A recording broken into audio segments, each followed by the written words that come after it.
If you want That's a trick, boy. If you're farting in the ceiling, And when you do yoga, you can do that. Sure, yeah. That is really something.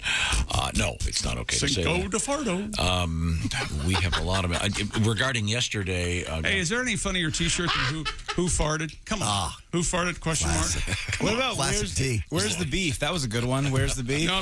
I think who farted is the best T-shirt ever. I like an I'm a stupid with the arrow pointing. Oh, that's a good one. It's another classic. Yeah, pointing down. Who farted? Okay. Yeah, that's true. Got a fan letter here. To us? No, from Kenny in California. Dear Tom, Jar Jar Binks was my favorite character. Yeah. In Star Wars also. Well, that's one. What he was for? So there we go. Oh, there you go.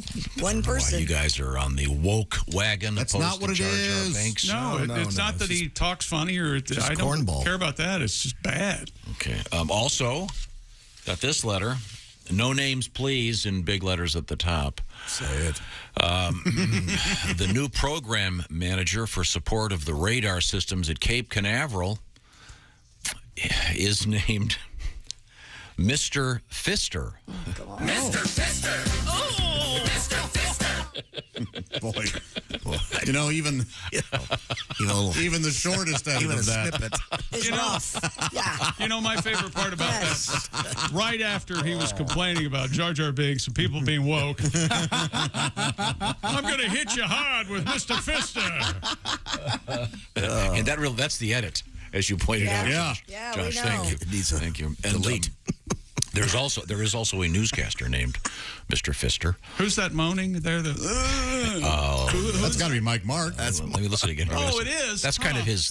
He's our go-to. It's a sweet Here spot. we go. Mr. Fister. Oh, Yeah. That's him. Yeah, that's I'd recognize that. Any wheel. yeah. What a versatile, talented man. Yeah, he's all. There's several classic bits, most of which we never play anymore, for good reason. But we had a request yesterday, and I really have to get this in, even though I know yesterday was the 4th of May. May the 4th be with you. This is an important one to get in. This is a good friend of the show, Bobcat Goldthwait. And you'll see what happens here. This is one of his first times in the studio, and we were talking about. Well, you'll see. With us in the studio, comedian Bobcat Goldthwait is here with us. Once again, good morning, sir. Hi, good morning. Weren't you featured in? Oh, yeah. Hot to try. Yeah, right out of the gate, bring up my porn past. No, that's not what I meant. I was just trying to be. No, that's all right. He loves. He's not. I'm not making that up, Bob. You don't finish a hot to try and go, wow, we're not going to get one better than that. You know, I'm kind of. I know you think he's being a smart aleck, but he loves talking horses. He really does. Yeah, if I was Tom Hanks, you'd be going, hey, I really love Turner and Hooch. That's nice that you went Oscars. Do you know what I mean? Bobcat Goldthwait is our No, guest. I truly did. I You truly, like it? Hot to try? All right. Well, that put me in comedy jail. That movie. yeah, I like goofy movies. Now I didn't see Phantom Menace or the Attack of the Clones because I'm 40 years old and I've been laid. So Star Wars, the Lord of the Rings, none of that stuff really. But like a jerk, I went to the Star Wars re-release and they had added a couple scenes with a computer-generated image of Jabba the Hutt, right? And like, I'm a nerd, but this audience is like uber nerds who had memorized every damn frame of the movie, and they go nuts when Jabba the Hutt shows up because he's a computer-generated Jabba the Hutt. I don't know what their beef is, but they're like going, fake. Fake. This is true. Fake. Like the movie's gonna go, oh, you caught us. And finally, I snap. I go, yeah, Jabba's fake. He's not like the real Chewbacca. Listen, you nerds, this is all fake. It's in outer space. None of it happened. And if it did happen, there wouldn't be any explosions because outer space is a vacuum, and that means it's void of oxygen. And in order to create a fire, you need oxygen.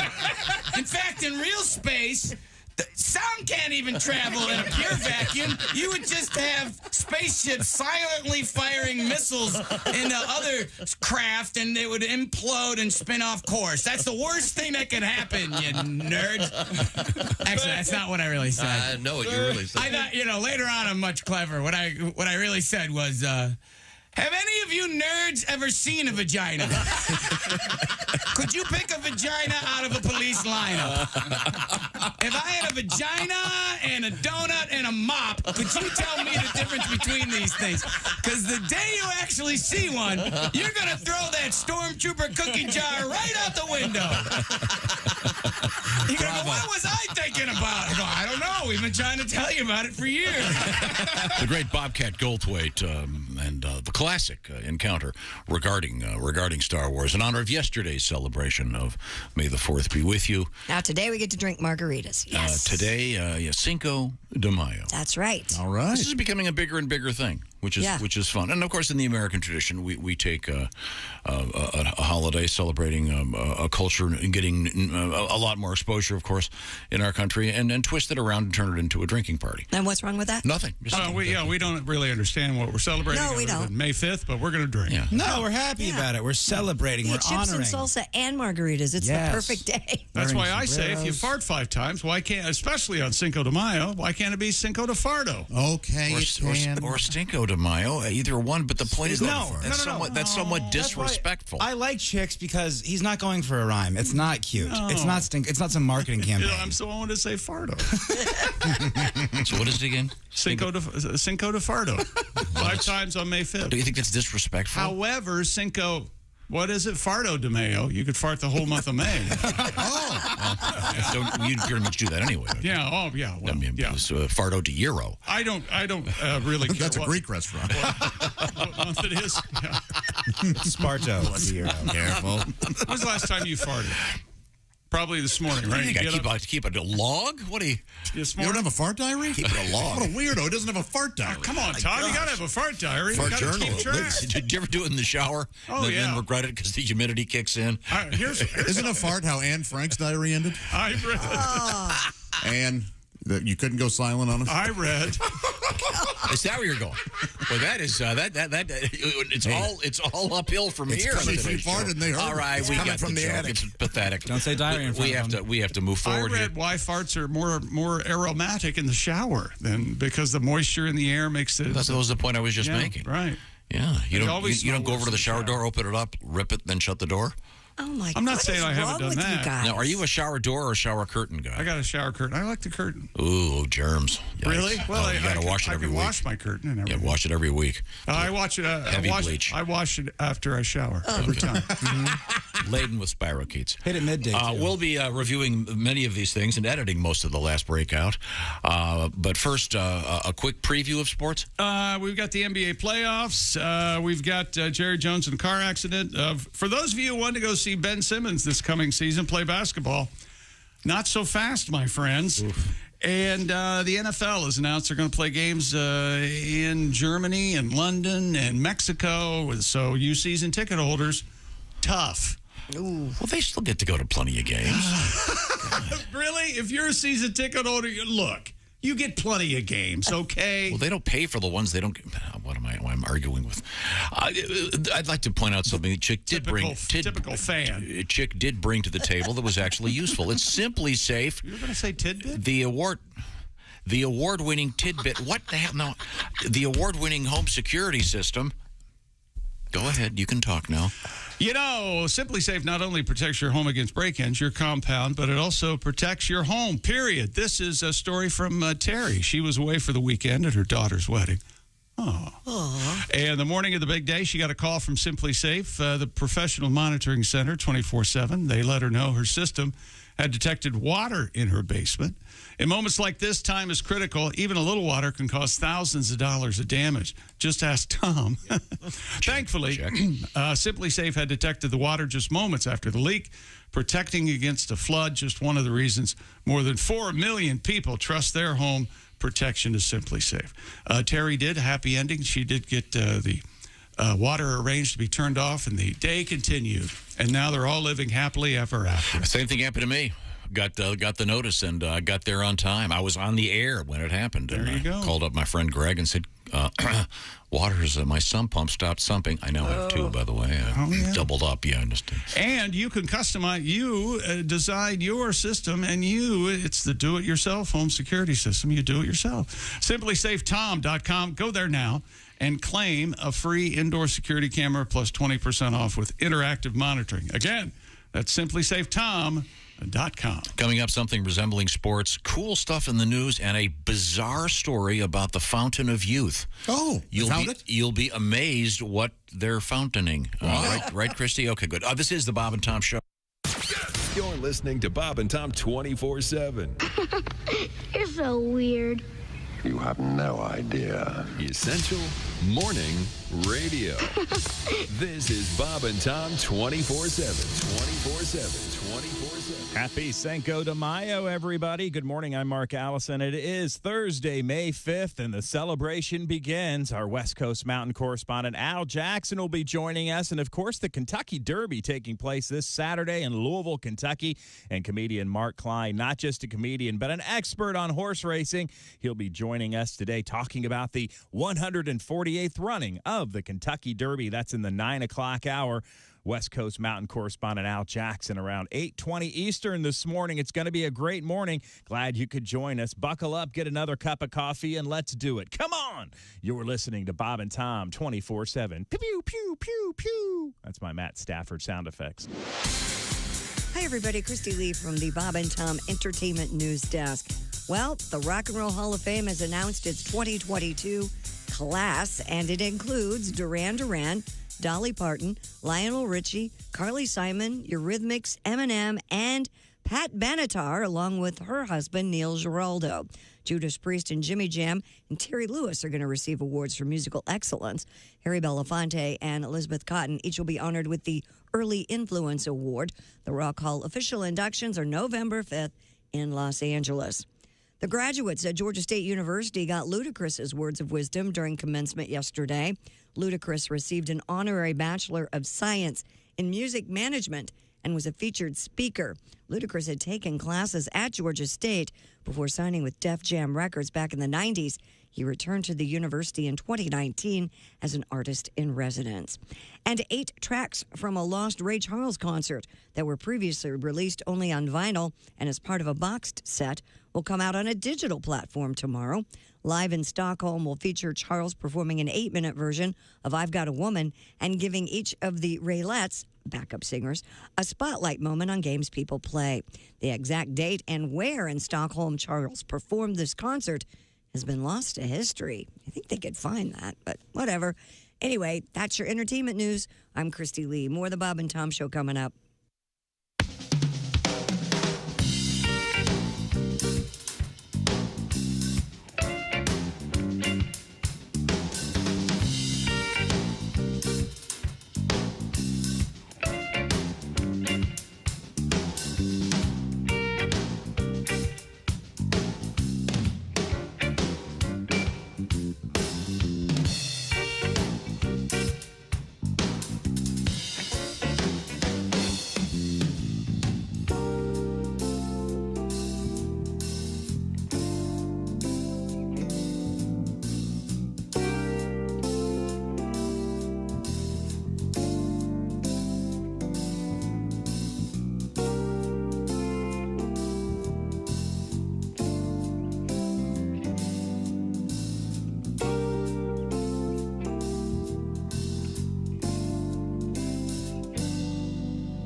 Ladies and gentlemen, Bob and Tom. Josh, please, you need to do more of your impression of Willie while he was gone yesterday. Oh, there was a brief impression, Willie. I don't know if you heard it. Well, I had an allergy appointment yesterday. What did it sound like from your voice? My favorite are the pulled pork. That's right. And during the this Hello gentleman, Fresh. Josh, you need to add the phrases, I like weed, we're just being silly, and look at my funny banana shirt. Oh, I'm always talking about. You're always saying that. Bob and Tom in the morning and highlights all day long. The Bob and Tom Show, weekday mornings at 6 a.m. Eastern on Bob and Tom 24/7. Good morning, sunshine. Bob and Tom 24/7, 24/7, 24/7, 24/7. Unfair thing about life is the way it ends, right? Mm-hmm. With a death. What's that, a bonus? No. Life is tough. It should be reversed. You die first. Get it out of the way. Mm-hmm. Then you live in an old age home. You get kicked out when you're too young. You get a gold watch. You go to work. You work for 40 years till you're young enough to enjoy your retirement. Go to college. You do drugs, alcohol. You party. You get ready for high school. Go to school. You become a kid. You play. You have no responsibilities. Become a little baby. Go back into the womb. Spend your last 9 months floating. You finish off as a gleam. Back to the Bob and Tom Show. So never ask him to bury a body with you. Christy Lee is at the news desk. Put it on Facebook. I'm going to sing like a canary. There's Pat Godwin in the performance room. Hey there, chick. There's Josh Arnold. Guess what we just did? I touched a dead body. Well, I touched it for a little bit after we dug a hole. Josh is the one who killed him, but still. Yeah, what are you going to do? There's Ace Cosby. Oops, I wasn't supposed to say that. There's Willie Griswold. Did you guys hear what Josh and Chick did this weekend? Sounds cool. I know. You see what happens? I'm Chick McGee at the sports desk, and here's Tom. Thank you very much, Chick McGee. As usual, a lot going on. I'm very excited about today, including the Fountain of Youth. The first phase of it may have been discovered. gosh. You're going to be absolutely blown away when you read about this. It's from Science Daily. Christy, don't shake your head. We need to learn a lot from science. Wouldn't you want to live to be 150? No, not really. I'm tired now. I can't imagine. By drinking a magical potion? Oh, Really? wait till you hear Well, it, Chick. it's not. Right up his alley. You're close. Does it have to do with some magical defecant? Maybe. Closer. The magical Yeah, getting definition. closer. Was that in Lord of the Rings? Or? I think that was Harry Potter. I think it was a subplot in Willow or something. I can't remember. Are you tired, Christy? No, I'm fine. Okay. Life is just tiring. What do you mean? Well, that's half the fun. Now, we're going to check in with Chick McGee at the sports page. Pat, we should probably get a song out of you sometime in the next few minutes, I think. All right. Anything? Actually, I have a lesson here in sports before we get to the NBA. Both teams last night played. They both have a 2-game-to-none advantage. There. That's the lesson? Good luck. No, the Heat and the Suns both won last night. I'll have details here in a second. But Cowboy owners Jerry Jones suffered a scare last night after being involved in a car crash in Dallas. According to WFAA, Jones was taken to the hospital. Parkland.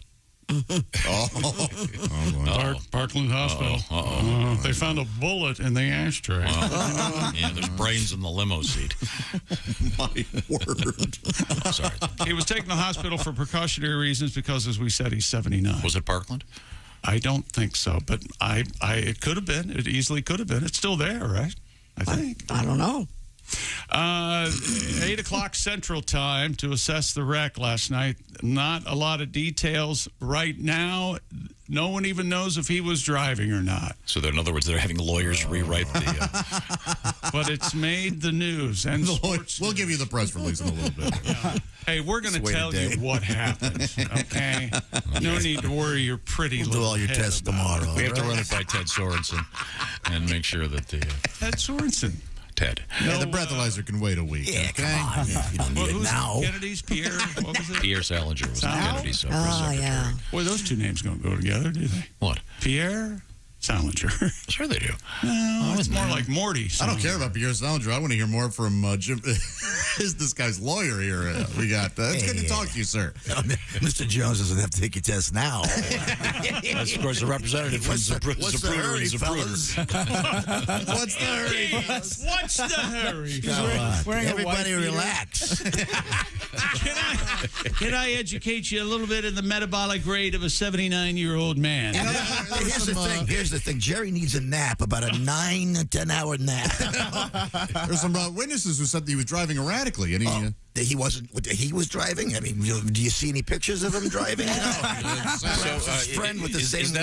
What is that? A morphine drip he's on exactly? What is that? Saline? What's happening? He can come in the room when he's awake. How funny would it be to do a fake commercial for a fake law firm called Zapruder and Zapruder and have this voice and buy airtime in Dallas? Hello.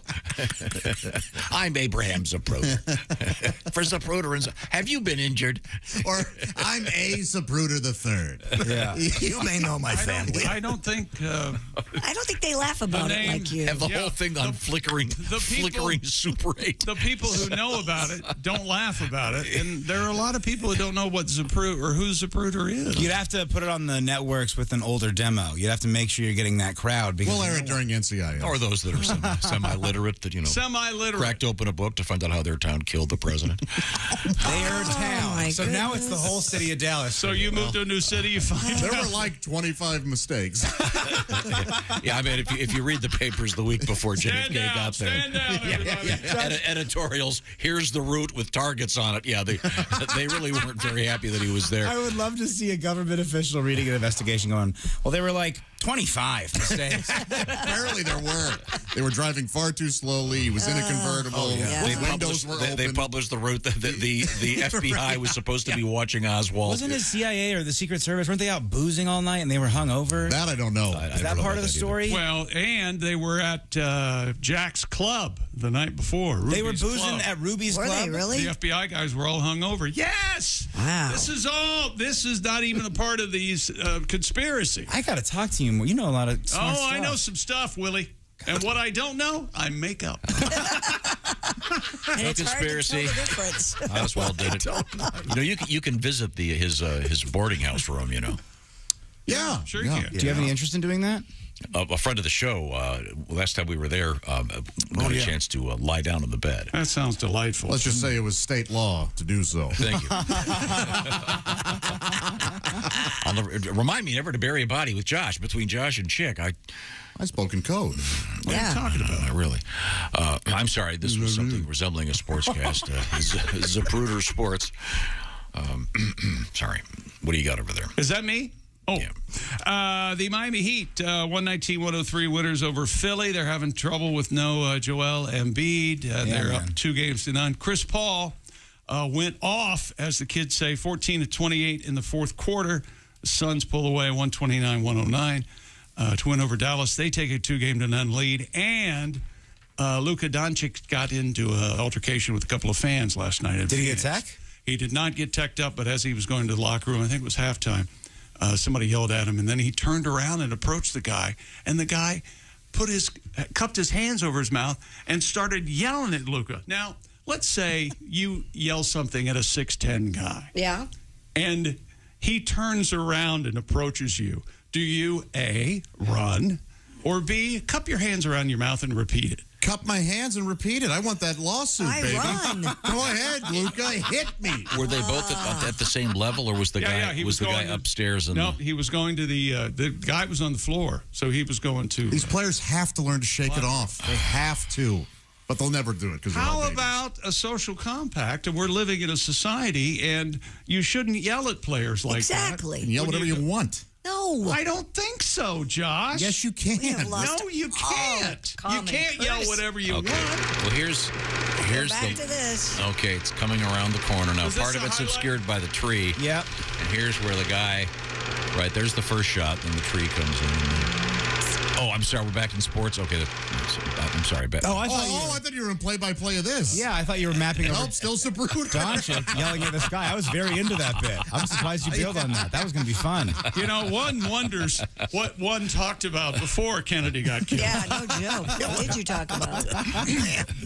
I think that before Kennedy got killed, he was just a happy, fun, go-lucky guy. He was a kid. And then the president got shot. Hey, and then wait a that's when he minute. became Tom. I was 6 years old, so I got an alibi. How old were you? 10. You were like 10. I delivered the Cleveland Press that afternoon with the headline, Kennedy assassinated, Johnson Were you takes off. crying? At least that's the very story upsetting. he tells everybody. Yowza. Read all about. The sad Is there a real sad newsboy? You know, I wasn't hawking the papers at a street corner. I was delivering them on Duffield Road and so actually, we happen to have Lee Harvey Oswald's attorney with us this morning. Here he is now to explain what Lee Harvey from Oswald... Zapruder and He Zapruder. was watching a movie at the time. I don't know what you're thinking about. What movie? He was in that theater the whole time, was he? No, somebody else's rifle. Absolutely. Sir, we didn't say anything about a rifle. Did your client Did I take say time to get some popcorn? No, he had jujubes. Aha! They didn't have jujubes in 1963. They were specially ordered. Did you ever see I like this guy. the Mad TV thing where they had the Zapruder home movies and like he's teaching his kid to ride a bike and then the kid's head gets blown off and then he's barbecuing with the chef's head on and it gets blown off. Every movie ending with a What is wrong with you, seriously? I'm just happy we're getting more culturally relevant and Here's close the to thing. contemporary times. I Now we're need talking to- about Mad TV. I need to jump in. If you think the rest of us endorse this sort of comedy, we don't. No, we don't. We're just as shocked and It amazed was Mad as TV. you are. Wow. Mad Magazine created the entire sensibility of American contemporary comedy. There would be no SNL without Mad. And then Mad TV tried to undo it. Mad TV is as funny as I am, okay? No, that's very funny. Okay, coming up in the news today. You know, fans can say whatever they want. You compliment me, and I'm going to come to your side. That's the way my arguing works. What's wrong with your shoulder? It hurts. Oh. I could be having a heart attack. No, that's your right shoulder. How's your left feel? It's got dark all of a I sudden. didn't know I even had a left shoulder. And it's getting dark. Maybe the body lights are starting to itch your armpits. Check and see. Are we gonna come back? We're gonna come back with the NBA news conference with the players and I think we should also do something real quick. Coming up, this is a what do they call it? The teaser, Christy. Yes. Coming up in the news, you'll be hearing this. Okay. all Well, by that was myself, good. Eric What? Carmen, all by myself. You're close. You're close. A friend of the show. Now, also yesterday when we were doing the show intros, I forget who started a new idea. Because every once in a while there's something new. Chick McGee's phrase currently is, "How about you?" Now, prior to that, it was coming in hot. Coming in hot. And that kind of faded away. But how about you? And then Josh, are you the one that started the new one, the Happy Day thing? Oh, yeah. Yes. Do you want to explain how that he's works? wishing people a happy day. Sure, Chick, would you mind introducing me right quick? Here's Josh Arnold at the IHateStevensinger.com sidekick chair. Happy day. Okay. I like that. Interesting idea. There you go. And then we went around the horn. Everybody tried it. So try it again. Go ahead. Happy day. Okay. Ace. Happy day.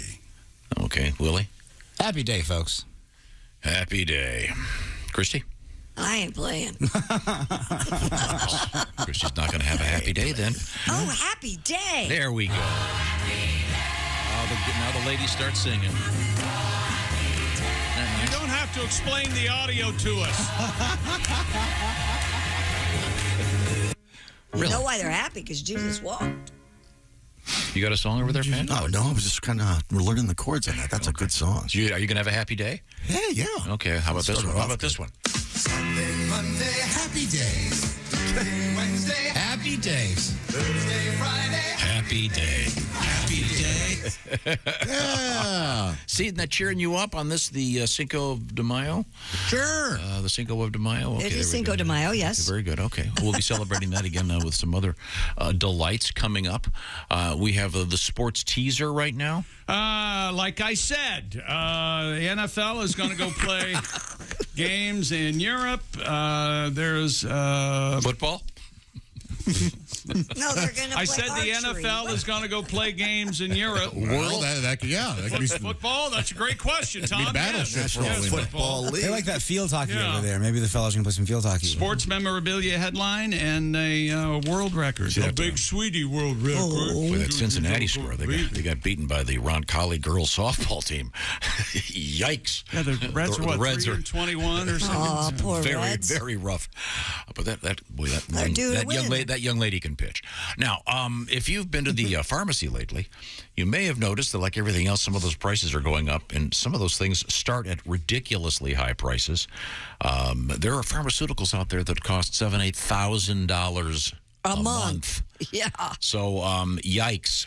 But if you've had that shock thing where you go there, you give them the prescription, then they paid you a few minutes later. By the way, this is going to cost you $300. What? Well, there's some workarounds out there right now, the best of which is called GoodRx. It's not a pharmacy. It just does your homework for you. You can save serious bucks. Got another love letter here. This comes to us from Ryan. My wife had to refill one of her prescriptions recently. It's absolutely true. Her normal pharmacy was charging $600 for a 30-day supply. Went to another big-name supermarket and used GoodRx, $21 for a 90-day supply. See? The savings are, he writes, mind-blowing. Tell me more, Christy. That's right, and you could find discounts that could save you up to 80%. GoodRx is free and easy to use, and it works whether you have insurance or don't have insurance. And for those of you who have insurance, check this out. GoodRx may actually beat your copay price, and I'm not kidding. Check it out, goodrx.com/Tom online, or you can use the app. It's free. From there, you'll find prescription savings at over 70,000 pharmacies nationwide. You don't have to do the legwork. He's got us all upset. It's the Mad TV know. stuff. The whole Dallas Christy, wait a thing. minute. Christy, how are you feeling? I am tired. Oh, your voice is changing. That helped. Are you okay? So for simple, smart savings on your prescriptions, check out GoodRx. Go to goodrx.com/Tom. That's goodrx.com/Tom. Hello there. That's it. Just play anything. I thought that was kind of funny, and then Christy's saying, GoodRx is not insurance that can be used in place of insurance. In 2021, GoodRx users saved an average of 81% on retail prescription prices. And Thank you very much. I am tired.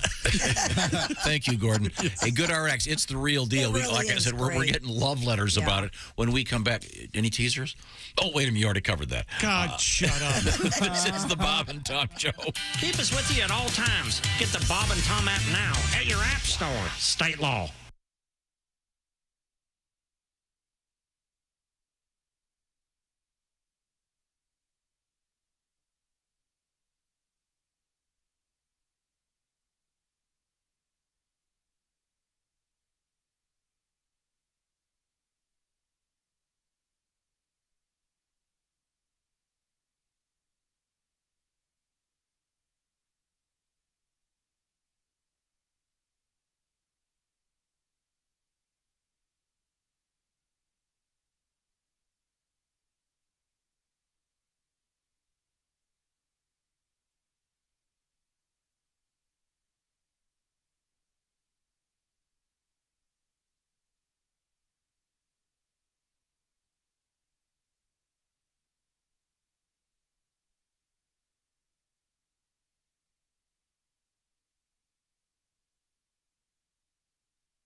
Say we didn't warn you. Oh, my God. There's laughter ahead.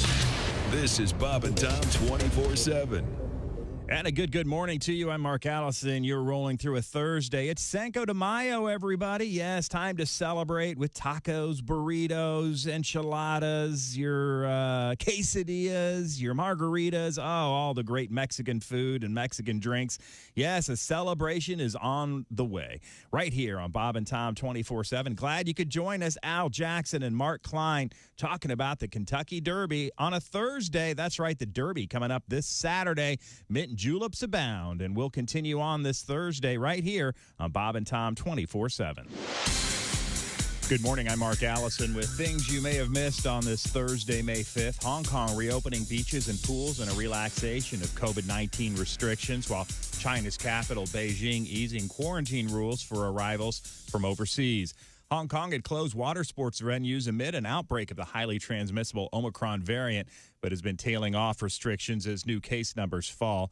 China has maintained its hardline zero COVID approach, but has imposed less onerous restrictions on the capital than in other cities such as Shanghai, where millions placed under strict lockdown. Beijing now requires arrivals from overseas to quarantine at a hotel for 10 days, followed by another week of home isolation. Previous rules required 21 days of isolation, followed by 7 days of regular health reporting. Firefighters have slowed the advance of the largest wildfire in the U.S. as heavy winds relented. The president, Joe Biden, meanwhile, has approved a disaster declaration that brings new financial resources to remote stretches of northern New Mexico devastated by fire. Fire crews in New Mexico sought Wednesday to keep the flames from pushing any closer to the town of Las Vegas and other villages scattered along the blaze's shifting fronts. The fire has burned hundreds of square miles, dozens of homes, and triggered the evacuation of 15,000 homes.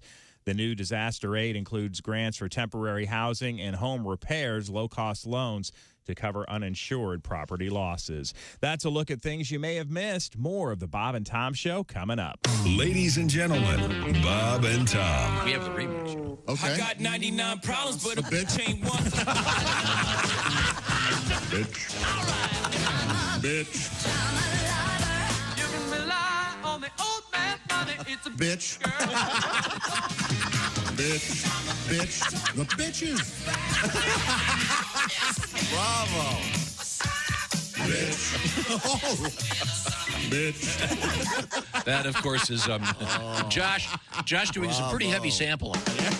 Bob and Tom in the morning and highlights all day long. The Bob and Tom Show, weekday mornings at 6 a.m. Eastern on Bob and Tom 24/7. Bob and Tom.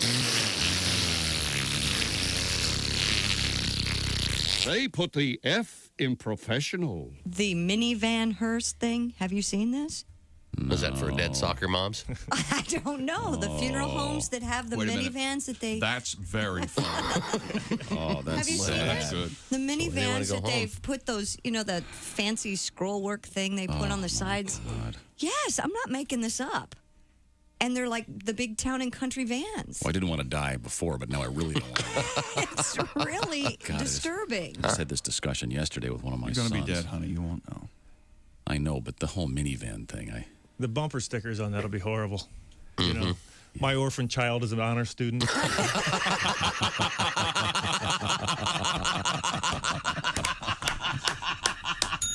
Beautifully done.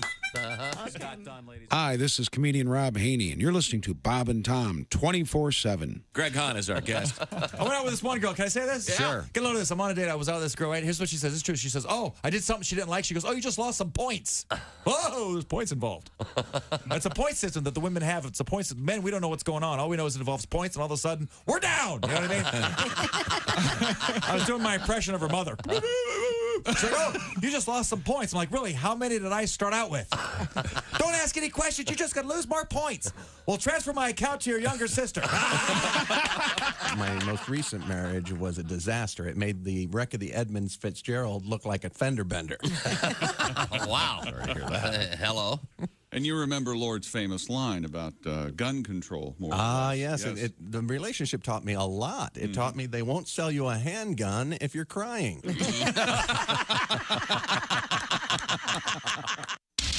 Bob and Tom, 24/7. 9 to 5. Welcome back to the Bob and Tom Show. Christy Lee at the news desk. Howdy. There's Pat Godwin in the performance room. Hello.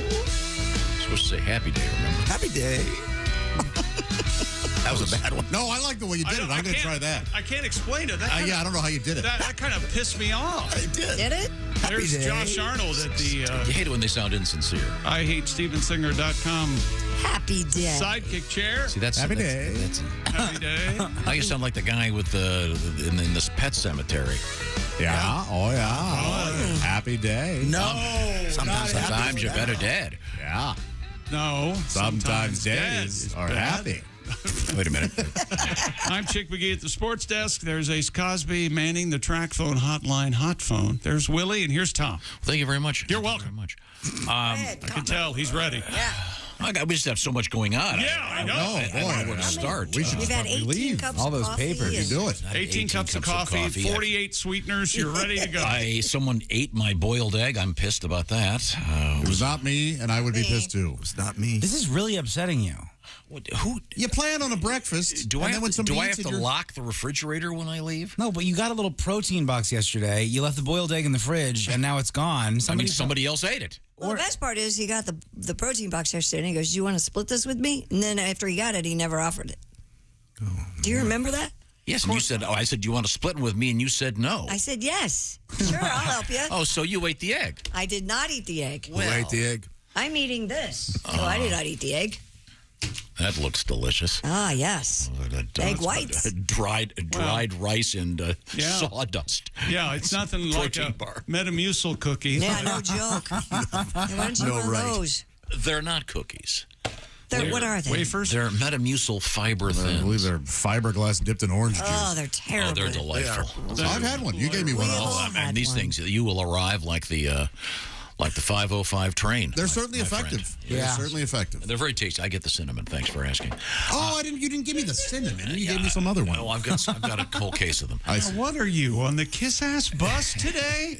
Those taste wonderful. You Jesus. Is that what I said? Yes. No, you said they tasted terrible. No, you didn't give me the cinnamon. We had a letter earlier this morning from NASA, just one of those press releases. Oh God! And there's a new guy at NASA, and his name is Mr. Fister. Mr. Fister! Oh! Mr. Fister! Now, I insist we hear the whole thing. I'm going to demand It has to start with a P, right? yes. He hates when facts get in the way. It's a silent P. I object to the silent P in pneumonia. American spelling and English spelling ridiculous. Isn't there a faucet company called Fister? Mm-hmm. I believe there is. Yeah. Yes. Yeah, Spelled the same way? Do they make toilets? Boy, that'd be awkward. Hey, the Fister 9000. You're not kidding. Tell you what, You don't have to do anything. It gets up there, it reaches in and grabs it. It's like a train coming out of the Lincoln Tunnel. I can't give too much detail. I want to thank Bob, who sent us this. It's an image from his high school yearbook. Yeah. I will just say it's from the great Commonwealth of Kentucky. Okay. All right. Class of 1975. Yeah. Mr. Fister was an English teacher and the tennis coach. Apparently a great guy. Well, there's no way of finding out who that is. No, this guy says was a terrific teacher. He's probably not with us anymore if he was teaching in 75. Yeah, probably dead. No, he could be Eaten by be 80-ish something. by tennis players. By tennis players, yeah. Mr. Fister. Yes, his first name unfortunately was Dick. Mr. Fister! Oh! Mr. Fister! So that's what we're going to do. We're going to have people write in with their famous fisters. Who are your famous fisters? I have a famous fister. His name was Steve Marshall Young. I thought you were going to say Maplethorpe. Well, that's, I think, the number one Yeah, famous fister would he be would have to be Robert most famous. Maplethorpe, I think, without question. And that's sports. Oh, I'm sorry. No, we have to apologize for Christy. Christy's very tired today. No, I'm not. I feel great. What? I just said I was tired with Why are you wanting to play this all of a sudden? I slept great. I read a book before I went to bed, so I slept really A well. whole book? No, but I finished the book I was reading, so... What was it? What's it called, Josh? The Flower... Killing of the Flower Moon or something. Oh, yeah, Killers of the Flower Moon. Yeah. That's a very good book. Oh, it's a good book. You'd like it. It's going to be a movie here. Yeah, pretty soon. sure is. pages. Oh, it's going to be a movie? Why didn't you just wait till the movie comes out? I didn't know it was going to be a movie until I was almost done with the book. Yeah, I read it before there was going to be a movie. Oh, yeah, you like reading. It's kind of about the history of the FBI, actually. Very good. Yeah. Now, Pat, we were thinking perhaps of interrupting our sports broadcast. This is right after he said, what's going on in sports? And then when he came back, let's interrupt it. Let's interrupt it. And go ahead, Pat. Play something. I sent you a text if you'd like to pick from the list. Oh, yeah, I like this. We had an interesting story about something. I didn't know what they were called. They're apparently called pedal pubs. Oh, yeah. Pedal. And there are these things you see where they have, it looks like a big picnic table and people have like bicycle pedals on them, and then it's a drinking thing. Yeah. Keyboard's on, Pat. And, aware now. Okay. Thanks. One of these things crashed In Atlanta, injuring a few people. Yeah, they took a turn too quickly, right? And the lead guy was apparently scary, drunk. Real drunk. The lead guy was, I believe, charged with a version of DUI, even though it was it's kind of, how do I describe it? It's like 10 bicycles lashed together with a table. I don't think you have to do much description. I think everyone's seen one. Yeah, and they're typically in downtown areas, and they drive from pub to pub. You don't see them out in the rural areas because there's nowhere to go. Only 70 more miles. You see one passing some Amish guy. Hey, loser, get a bike. I, for one, machinery. I'm glad you explained this concept to me. Because when you said pedal pub and there were people drinking, I had no idea what you were talking about.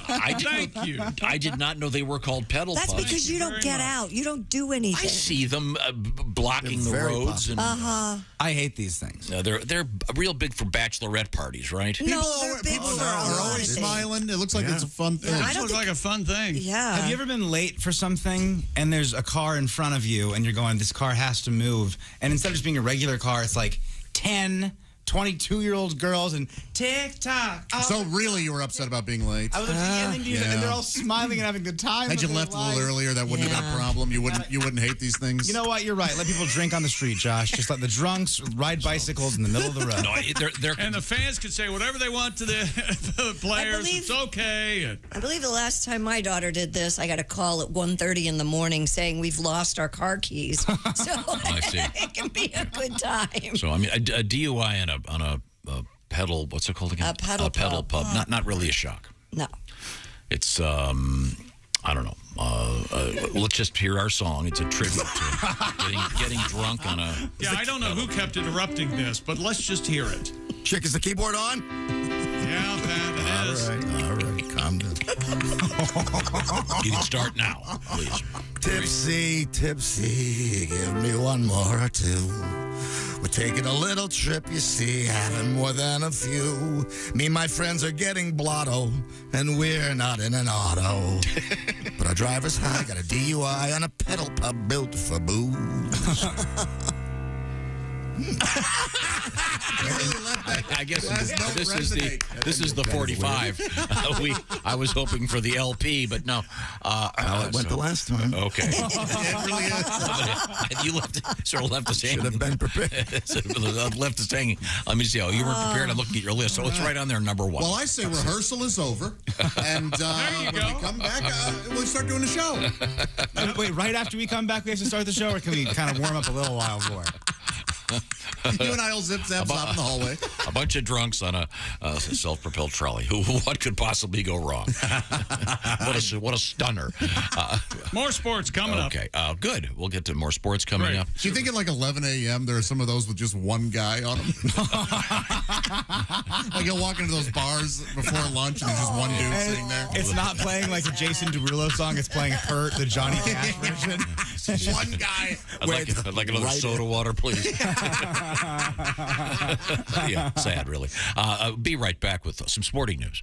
This is the Bob and Tom Show. Become a Bob and Tom VIP and get your Bob and Tom fix 24/7. Get all the info in the VIP area at bobandtom.com. This is the Bob and Tom Show.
Tom. Well-meaning, but Yeah, they're all messed up. more than slightly confused. Good morning, Mark Allison along with you, rolling through this Thursday, May 5th. Cinco de Mayo, everybody. Don't forget about that. Bob and Tom tonight. Don't forget about that either. 8 p.m. Eastern, 5 p.m. Pacific. Bob and Tom's YouTube channel, the Facebook page for the Bob and Tom Show, and bobandtom.com for more details. Again, 8 p.m. Eastern, 5 p.m. Pacific.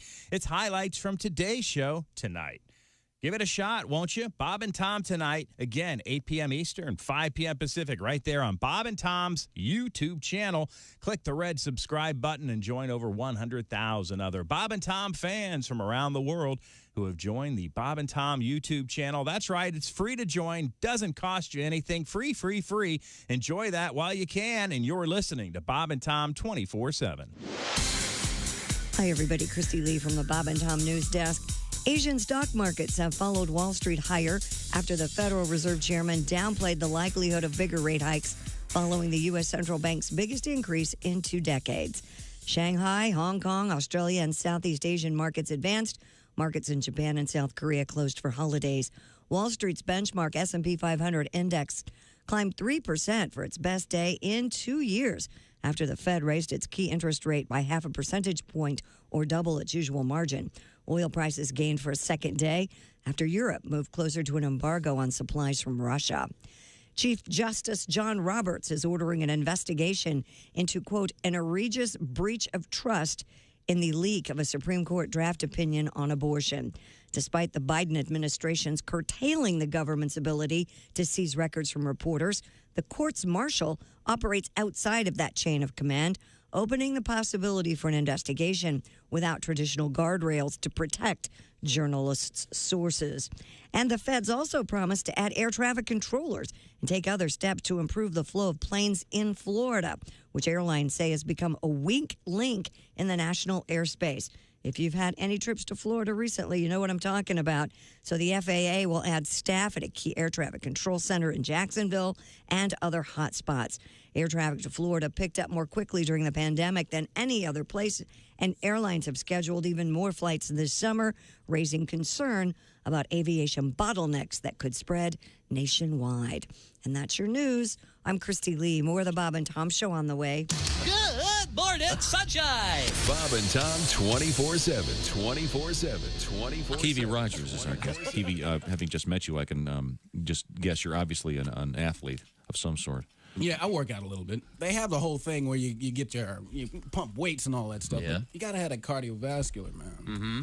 Mm-hmm. I didn't have that cardiovascular. I was playing basketball the other day. They made me guard the worst dude on the other teams. It was a fat dude wearing thongs. Standing on the court smoking a cigarette. You know I was in bad shape. And you couldn't keep up with him. I couldn't keep up with him. I got involved with that aerobics. Don't like aerobics, man. That's too much like sex. It is. Aerobics? Yeah, you sweat, muscles hurt, and then you got a woman up there telling you you're not doing it right.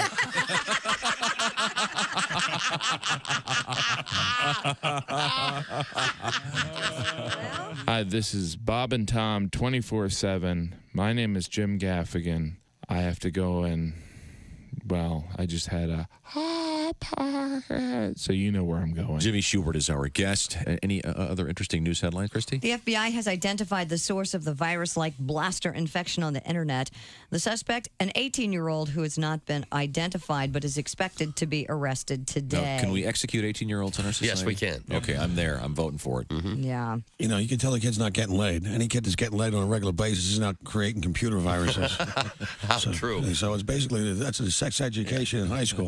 All they talk about are diseases and things you can catch, and the girls stop putting out, and kids hole up in the room and create a virus. He's going to be receiving a different kind of sex education, I'm hoping. I believe his right. baseball hat and his dirt button are going to be the same size once I get done with him. This kid's going to be able to do deep knee bends over a fire hydrant. On November 15th, 1864, Major General William Tecumseh Sherman began his famous March to the Sea. Sherman led his troops from Atlanta, Georgia, to the ocean port of Savannah. As he was leaving, Sherman set the city on fire, gutting 40% of it. Atlanta wouldn't be burned this badly again until they gave their franchise tag to Michael Vick.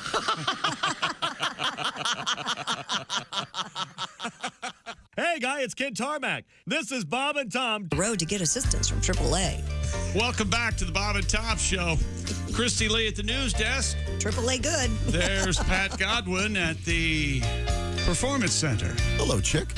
Man, oh man. Picked up the theme. You could have gone like A-OK. Yeah. Moving forward. Let me tell you something. Is there anybody funnier than Pat Godwin, huh? What were we just talking about? How do you... Few people. Yeah. Rhyming auto and blotto. I mean, come on. Yeah. That was excellent. That's a stroke of genius, if you ask me. We just thought there was a second. We thought there was a second verse. At me, there wasn't. We were too busy appreciating. This was your idea in the first place. Oh, my God. Yeah, stop There living we my go. past. But it went very well. Josh Arnold at the IHateStevensinger.com. Maybe you'd pat it with a second verse. Sidekick chair. Happy day to you, chick. Well, thank you, Jerry. There's Ace Cosby. Aioli. What? What is that? He went back to the AAA thing. The H. Tom said something about the A. Yeah, like A-OK. Like the You see what you've done? The astronauts made famous. You happy with So you said aioli, which is like a cream-based sauce, right? Condiment. Yeah, okay. But if, see, Made with mayonnaise. It's a if fancy aioli was a way to say hello and say, I don't know, Bolivia, then it might work. But Hi, Willie. it isn't. Hey, man. I'm Chick McGee at the sports desk. Let's see if he plays his own game here. I will. Go ahead, a-hole. And here's Tom Griswold. I'll have you know, my name is A.H. Pfister. 3 times. A.H. to my friends. Somebody email me that, Dean, would you please email me that uncut bit? I've got to hear. I've got this. He says no. Now, on yesterday's program, there was an incident. What? And this Taylor has written a letter here. I'm a day behind listening on your VIP. I couldn't believe the audacity that neither Willie nor Christy had the nerve to wear a new aroma, a new odor, without first checking with Josh, especially on the year of Josh's 6th anniversary on the Bob and Tom Show. Thank you, I'm Taylor. really sorry about that. This is truly an outrage. Do you want to explain what happened? Yes, I will. And I'll speak for them so they don't have to embarrass themselves. Willie chose a new hand lotion that, well, there's cologne in it. And Christy was wearing the cologne of her man from the night before. No, I was wearing a new perfume that I bought. Mostly it was on her thigh. Oh, Wait, that was a woman's perfume you were wearing? Yes. Bold choice. There's somebody confident with their masculinity. Musky.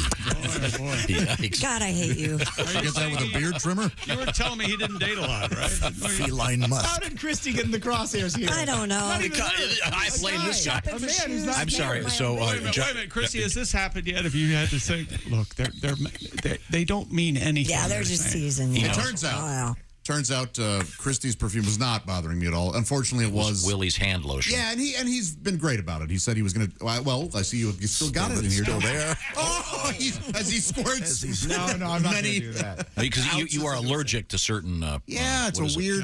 What is perfume made of? Fern. There's like some kind of alcohol. I have an alcohol allergy all Maybe around. Maybe you should apologize for you inconveniencing Willie. Thank you. No, and if I didn't, Willie, I am sorry that you can't use that here because it smells good. It hurts me. And I think this alcohol allergy is interesting. Yeah. Pat, how's your alcohol allergy? Well, I am allergic to alcohol. I get those, what do you call them, DUIs. He redeems himself. Thankfully. Willie, your thoughts? Do you see how soft these hands are, Josh? These are the hands of a man who hasn't worked a day in his life. That's right. These are gentle, soft hands, and they need to be soft and smell good. So and I want them to smell good. People don't mistake me for a real man out in the wild and ask me to help them put a cabinet up, not me. You are a real man. Have you had a real job? Summer camp. Thanks for that, Christy. Willie was like the counselor of the year. He's the best. Know. That's how few real jobs he's had. He thinks summer camp was a real job. That's why I said it with that tone. You knew what I was doing. You wash dishes there. So his job was wash dishes. Listen to your dad defending you. Was that 3 months? His job was where people go on vacation. Yeah. Then. He was so even on his job, he was on vacation. So you were off for 9 months. And I was in school at the time. Yeah, okay. Yeah, we all are. I like Life how is school. I can't even defend myself. My dad just so he washed dishes, making me sound like I'm Anthony Bourdain. He had to stir the bug juice. And by the way, You got to keep the torches lit. real quick, is that? Oh, God. I can remember the first time I heard them refer to it as bug juice at camp. Is that still a thing? Do they What still is call it bug bug juice? juice? It's not still called bug juice, the juice that they would serve at lunch. I have heard it referred to as bug juice. Oh. There used to be a show in Chicago that had bug I juice. remember they that. served. It actually is a brand name called Bug Juice. No kidding. They come in little jugs. It was like some off-brand of Kool-Aid, and Right, it would be in right. big turns. What do I they thought call you were talking Turns. about like a big jar of bug spray. No. It was like Kool-Aid. Mosquitoes off. And, hey, they had the bug juice. I think one of Down the at the fire tonight. bigger box stores had it. It was their line. And Christy, you know me. If I had meant bug spray, I would have said bug spray.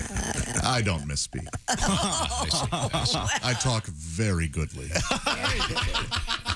and frequently. Just got pissed at him for not talking in the first Where's half. that even coming from, Slappy? Got a correction here. Yes, what did I say incorrectly? We were talking about, what is it again? The 4th, May the 4th be with you, May 4th, Star Wars Day. Yeah. And I was saying, I happen to think Jar Jar Binks was kind of humorous and fun. And no one likes him, and I think he got politically corrected out of the He did, but that's not why Star we Wars don't like him. universe. Yeah. Kyle here says, no one likes Jar Jar Binks because he was the one to nominate Palpatine to Supreme Chancellor in the ultimate demise of the Jedi and the Republic. That's true. So that's why they didn't like him. That's true. Oh, I see. Glad the nerds are chiming in. That's so funny. I thought there's a nerd thing there. No, I just think it was the politically correct police. There was some of that. I mean, there were plenty of articles about it at the time. And then another unfortunate thing that I think we're responsible for, I'll take credit for this. This is Dennis from Appleton, Wisconsin. Thanks a lot, Tom. I've been singing this song in my head all day. Won't you come home to me? Won't you Look at me. I kind of like it. Yeah, see, there's almost some harmony there, Pat. There you go. Yeah, There a little it is. bit there. Mitch Miller. Boy, does that stink. I think it's got its place. Dear Tom, here's where you're ruining this It gentleman. is its place in the delete bin. In the Here's caves of where hell. you're ruining Greg's life. Okay, good. I was recently watching the latest episode of Family Guy. There's a scene where the mother of the family, Lois, is quickly getting ready in the morning. She starts to brush her teeth. She grabs the toothpaste, squirts it directly in her mouth, That's what I do. and begins brushing. That's what I do. Saves a step. What are you monsters doing to the world? That's Greg from Yuba City, California. Next, you're going to tell me you do it in the shower and you rinse your mouth out with hot water. Yeah, I do that. Yeah. Really? No, I don't brush my teeth. Yeah. I shave in the shower. I do not brush my teeth in the shower. I can't shave in the shower because of my beard line, but I brush my teeth in there. You have a decent mirror to be able to look and see, or can you just do it by? I do it. I shave Stevie Wonder on the. style? I do it reflection of the glass door in my Does shower. Stevie shave himself? I mean, if he wasn't rich and comfortable, would He shaves himself. Probably. He has somebody to put the toilet paper pieces on all the cuts, but he does shave himself. Well, that only makes sense, really. Yeah. Stevie, now- you're not cut on your forehead. Come on. Okay, not even trying. now coming up, we have they've apparently they've discovered what may be the first key to the fountain of youth. Wow. Wait, are we done with sports? No, We haven't done anything. No. Not only aren't we done with sports, we ain't even close. Sorry, what do we got over there? Well, actually, we have something new in the sports department today. It's we're paying for audio for the NBA players after the games. They're interviewed, and here is Luka Doncic from last night's loss to the Phoenix Suns. Bueno, nuestra energía ha bajado, creo. Nuestra defensa ha sido muy mala, sobre todo mía, y eso tenemos que mejorar. Tenemos que jugar buena defensa 48 minutos. I apologize. We can't get the English version. We didn't pay enough. So, My Slovenian is a little. Not only is that not English, I don't know what language that is, and they won't Play it allow again. I us mean, to the have- enthusiason level seems a little light. Well, he just always, lost. There's always that way after the game. Well, I don't know what we tried to do out there, but you know. Most people aren't excited when they lose. Nuestra energía ha bajado, creo. Nuestra defensa ha sido muy Doesn't he say hog grill right at the start? Bueno, nuestra energía ha bajado, creo. About Russian missiles. Hog grill? Nuestra defensa ha sido muy mala, sobre todo Steel plant. mía. Y eso- All right. Okay, I understand this. It is Slovenian. Okay. Okay. Here we go. Bueno, nuestra energía ha I'm really bajado, looking creo. forward to the Nuestra defensa ha sido hog grill, and muy Mr. mala, sobre Fister todo will be there. mía. I don't know if Y that's... eso tenemos que mejorar, tenemos que jugar. And the jugar hula buena girl. defensa, 42. Hula girl. Hula girl's going to be there. He's just mispronounced Mike Birbiglia's name from hosting Jimmy Boy, Kimmel Show. you crowbarred that mention, man.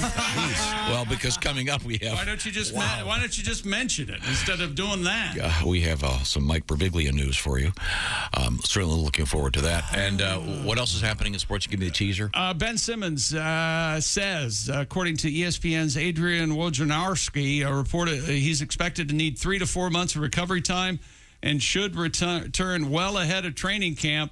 He's going to have, listen up, Pat, a microdiscectomy. What the hell is that? To alleviate pain in the disc in his back. Ooh. The Nets made that announcement on Wednesday. 3 to 4 months is the rehabilitation. Sounds better than a micro-dickectomy. Yeah. If you got dicks in your back, that can hurt. Oh, yeah. I don't know how to sleep. However, Simmons told the Nets that a mental block still exists for him, dating in part to last summer's postseason, which is creating stress that could serve as a trigger point for his back issues. Does he So want what do we do with does he want to get paid millions of dollars a week for not working? What do we do with this? Just let him play in Australia. What do you do with I that? mean, we need to respect his mental condition. Yeah, of certainly. course. But No, you don't play, you don't get paid, okay? Well, yeah. The way to fix all these sports is only pay the winning team every night. You see some hustle out there, I'm telling you. You want to see some hustle? All right, let's see Only some hustle. pay the winners. I feel like we see a lot of hustle in sports. Who was the first coach who said, all right, let's see some hustle out there. Let's go. I'm just saying. Hustle it up. You know, they really don't have that much to lose. Okay, but I'm the only going to system- make $80 million this year. If I don't win the playoffs, I'll make 81. No. The system kind of works that way. Well, the better you are, the more you get paid. You get but bonuses for playoff it's runs. reached diminishing returns. Once you're making $50 million a year, what's the extra million going to do for you? Nothing. I disagree. No. Well, if I ran the teams, I'd only get paid if they won. Okay. Thus, sitting here. Yes. You'd run the teams, all right into the ground. Oh, no. Right, Luca? Bueno, nuestra energía No, ha I don't bajado, want to be an creo. owner either. Nuestra defensa ha sido Mr. Fister, I feel like right we have to be there. facing a certain way. I definitely heard Mr. Fister. Mr. Fister. Oh, Mr. Fister. Somebody Anything take I that can do away to from help, me. Tom, you know me. Please take that off his button bar. Dean. Nope. I want to hear it every 2 minutes. Oh, God. How about I can't help it if it gets me hot. how about you? How about you, Wolfman? Hello there. Hello there, my friend. Hey, you know what? This spring, you can revamp your daily routine with the Bespoke Post and their new seasonal lineup of must-have Box of Awesome collections. You know why? Because they get together every month with small businesses and emerging brands, and they put together this incredible box, shows up at your door, that has stuff that you didn't even realize you needed. I'm not convinced they can help me. You know why? Because I like things like cigars, barbecue rubs, sauces, I think they cocktail. can absolutely help you. What? They have all of those things and more. Let me tell you something, Josh. I think you and I share this. Sometimes, as I'm driving home, between the tiers, the only thing I can think of is getting home to my new Bespoke Post box and seeing what they've delivered me. But, Chick, how do they know exactly what you like? Well, you go and take a quiz, Willie, at boxofawesome.com. Yeah. And those answers will help Bespoke Post pick the right box of awesome for you. And new boxes every month across a bunch of different categories. And 90% of everything represents small business. Boxofawesome.com. Go there now and get 20% off your first monthly box when you sign up. Enter the code Bob and Tom at checkout. Show us some love. That's boxofawesome.com. Code Bob and Tom, 20% off your first box from Bespoke Post. Coming up, we got a huge dump on fire. A huge, huge dump on fire. That's clickbait for me. What was in his diet? Look, that was my second story. Do I know him well? Don't they burn that in armies? And don't they have to You'll burn find little out. trees? You'll find out why this is. And Lonnie would like to know what it would sound like if Frank Nelson were to say happy day. I think it would go a little something. We'll be right back. Okay, this is the Bob and Tom Show. Hey, this is comedian Ron White, and you're listening to Bob and Tom 24/7. Good morning. Pat Godwin on the road this weekend. It's Saturday night at the Astra Theater in Jasper, Indiana. Jeff Oskey will be along with him. Visit patgodwin.com for tickets and information. And don't forget our own Greg Warren. The Warren Report coming up on Monday will be featured at the Comedy Cabana in Myrtle Beach, South Carolina. That's tonight through Saturday. Again, the Comedy Cabana in Myrtle Beach, South Carolina. If you're on the East Coast and in the Myrtle Beach area, check out Greg Warren at the Comedy Cabana. I'm Mark Allison, rolling through a Thursday. It is Cinco de Mayo. The celebration continues. You're listening to Bob and Tom 24/7. I'm Chick McGee with your Bob and Tom Sports Update. Miami Heat take a 2-game-to-none lead in their second-round series, beating Philly last night in Miami, 119-103. Chris Paul scored 14 of his 28 in the fourth quarter. Phoenix Suns pulled away, 129-109 win over the Mavericks in Phoenix. NHL Stanley Cup winners last night, Carolina, Tampa Bay, Minnesota, and Edmonton. Major League Baseball interleague action, Detroit beat Pittsburgh, St. Louis over Kansas City, San Diego beat Cleveland, Pittsburgh over Detroit. Guardians beat the Padres, Texas beat Philly, and the White Sox beat the Cubs. In the American League, your winners, Houston, Tampa Bay, Baltimore, Toronto, and the Angels. And in the National League, the winners, Arizona, Atlanta, Colorado, Milwaukee, and the Dodgers. I'm Chick McGee, and that's your Bob and Tom Sports Update.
Bob and Tom. For your information, these are two of the worst kids I have ever encountered in my life, and I worked the state fair.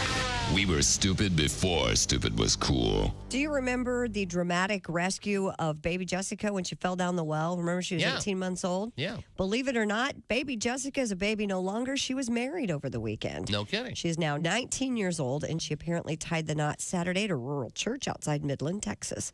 She's 19. Her husband, 32-year-old Daniel Morales. I bet they're on City Walk.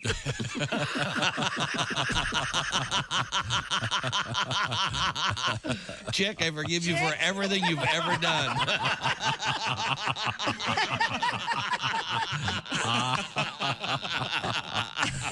Bravo, Chick McGee. Yeah, thank you. Thank you very much. Okay, only another 12 years. Till the next one. Thank you. Thank you very much. Baby Jessica. Hey, don't say we didn't warn you. There's laughter ahead. This is Bob and Tom 24/7. An overturned truck spilled 42,000 pounds of beer onto a West Virginia highway the day after Christmas. Damn. I just picture hill folk crawling out of the ditch immediately. Like the second the beers hit, all of a sudden there's 30 people. Oh, get him, Barry. Go on, get him, grab him. Give me that straw. I mean, they didn't ship it in a big tanker? No. You're thinking of gasoline. Yes, gasoline goes in big tankers. I've seen one filled with fat. It said, this fat is not edible. It's used for something else. Non-potable fat. Tanker. Here's one of the fattest things I've ever done. Oh, God. Somebody once put a sign on my back that said, this fat is not edible. It is just used for other uses. Is that what you wanted, Chick? Where are you from, by the way? Patterson, from Patterson, New Jersey. Oh, sure. That's famous. Yeah, small. Sure. Thug downtown. It's tiny. So small, we used to get robbed by people we knew. That's small. People like, stick them up. I'm like, Andre? I'm going to tell your mother, man. By the way, how is Aunt Carol? How's she doing? I'll come over for dinner. Hello, this is comedian John Evans. Padoom, padoom, padoom, and your tomato. Welcome back to the Bob and Tom Show. Christy Lee at the news desk. Pat Godwin in the performance room. Hey, Chick. Did we get a peep out of you, Christy? Josh Arnold. At the... No, she's bad. No. IHateStevenSinger.com. Better let her do a story. Happy day. There we go. Oh, wait a minute. Taste it and you deliver. I promised. I love it. Did everyone hear the typical female response from Christy? Is there anything wrong? No? Oh, no. No. No, I'm fine. There's Ace Cosby. Aloha.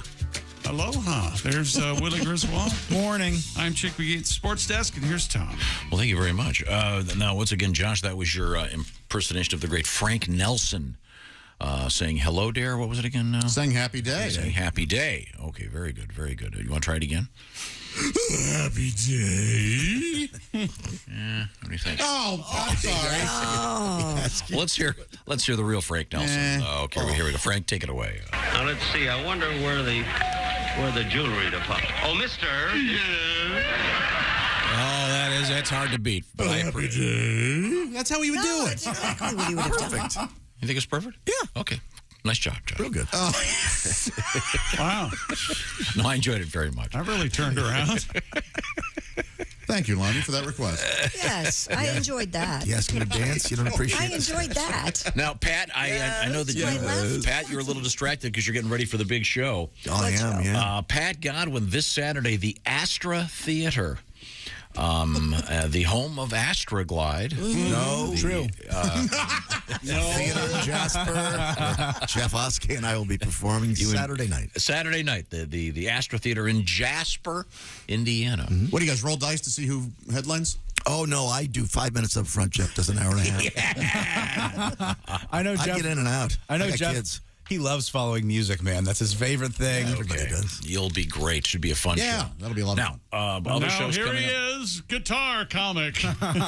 Also coming up this weekend, Willie will be working with the great Larry Reeb. Yeah, Uncle Lair. Uncle Lair in Quincy, Illinois, coming up Saturday at the Ambiance Theater. I apologize. I called it the Ambient Theater yesterday. They were Not happy, I'm sure. noted for the rather sleepy crowds. Yeah. Hi, this is Artie from the Ambience Theater. It's a wonderful town. You're going to really enjoy it. Larry Reeb is fun. Larry Reeb is dangerously He's fun. dangerously, yeah, And I will be very kind when I say not for everyone. True. So if you have I don't know what you mean there, Tom. If you have a great sense of humor, from your Uncle Lee. If you have a sense of humor, you'll love it. But remember, Christy, as you may have noticed, about 90% of America no longer has one. They're attacking comedians on stage. That guy was arrested, thank goodness. No, they can't kill him fast enough. I mean, I was with you. I was right there with you. No, he set his balls on fire with napalm and oh boy, that's on You have this thing live being television. So agreeable. Well, they didn't arrest Will Smith. Well, the police asked. Yeah, well. Yeah. You want to press charges? Chris Rock, he said no. Yeah. Now, the Academy could have still. Yeah. I don't know. Let's move on. I know we have other things. I got 20 more minutes on this. What Will did. Carolina Hurricanes have a 2-game lead in the first round of Stanley. Stanley, give me that book. 5-2 win last night over the Bees. That's what they call the Bruins. By the way, that Oliver Hardy mustache, kind of. What? Didn't it precede? He's going to go to Nazi now. No, I'm saying kind of not all that woke. It was a little bushier. I think that's one thing you're never going to see. I've often said I don't think that'll ever come back. I'm surprised the Hitler Youth haircut's taken over America, but I don't think the Nazi mustache is coming back. Although the way things are going, it might. Who knows? Tampa Bay Lightning, Minnesota Wild, Edmonton Oilers, all able to even their first-round series at a game apiece. Sorry about your Blues. Oh, it's okay. We'll have a fun series with the Wild. Yeah, the Wild whipped St. Louis 6-2. A sad night last night for the St. Louis Blues fans. So we're trying to cheer them up today. St. Louis Blues. Hey! Have you heard the news about our St. Louis Blues? Yep, they play that every time they score a goal. That is not true. They play a wonderful song by The Urge of St. Louis. What happened to Gloria? Yeah, what happened to Gloria?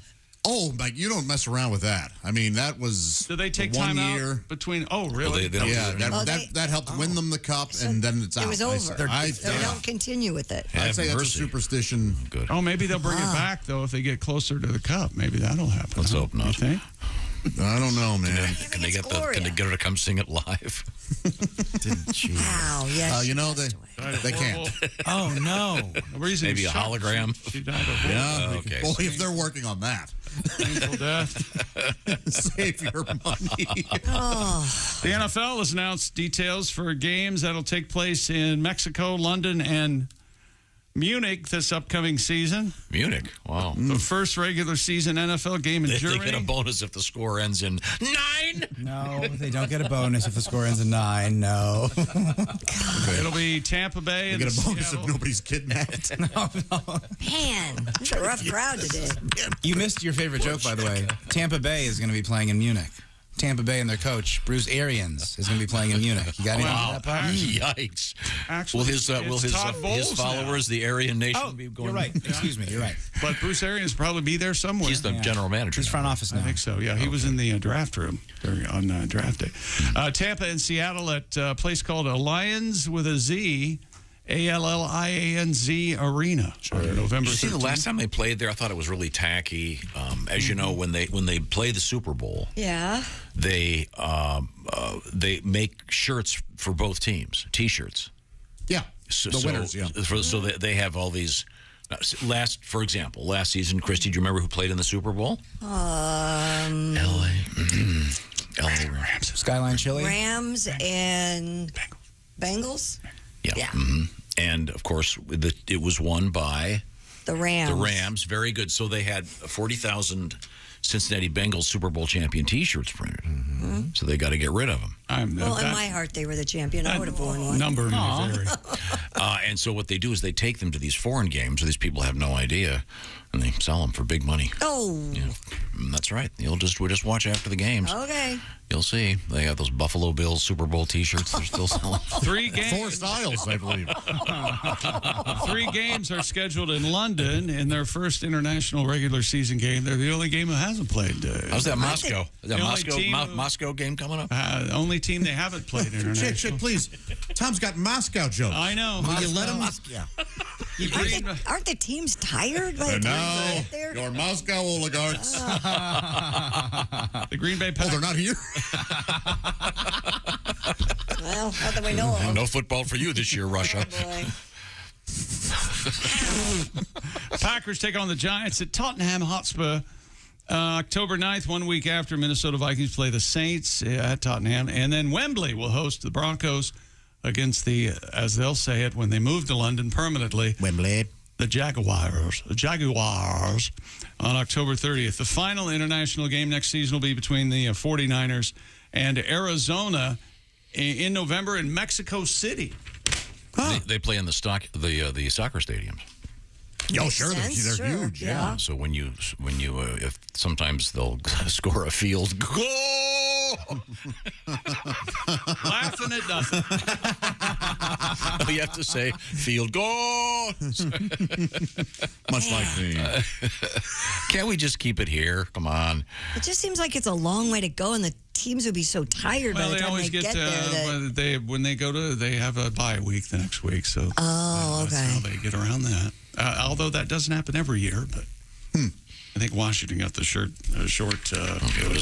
Just watch the movies. They're selling those T-shirts. In the memorabilia world, and speaking of T-shirts, the shirt worn by Argentine soccer star Diego Maradona when he scored the controversial Hand of God goal against England in the 1986 World Cup. Cheating.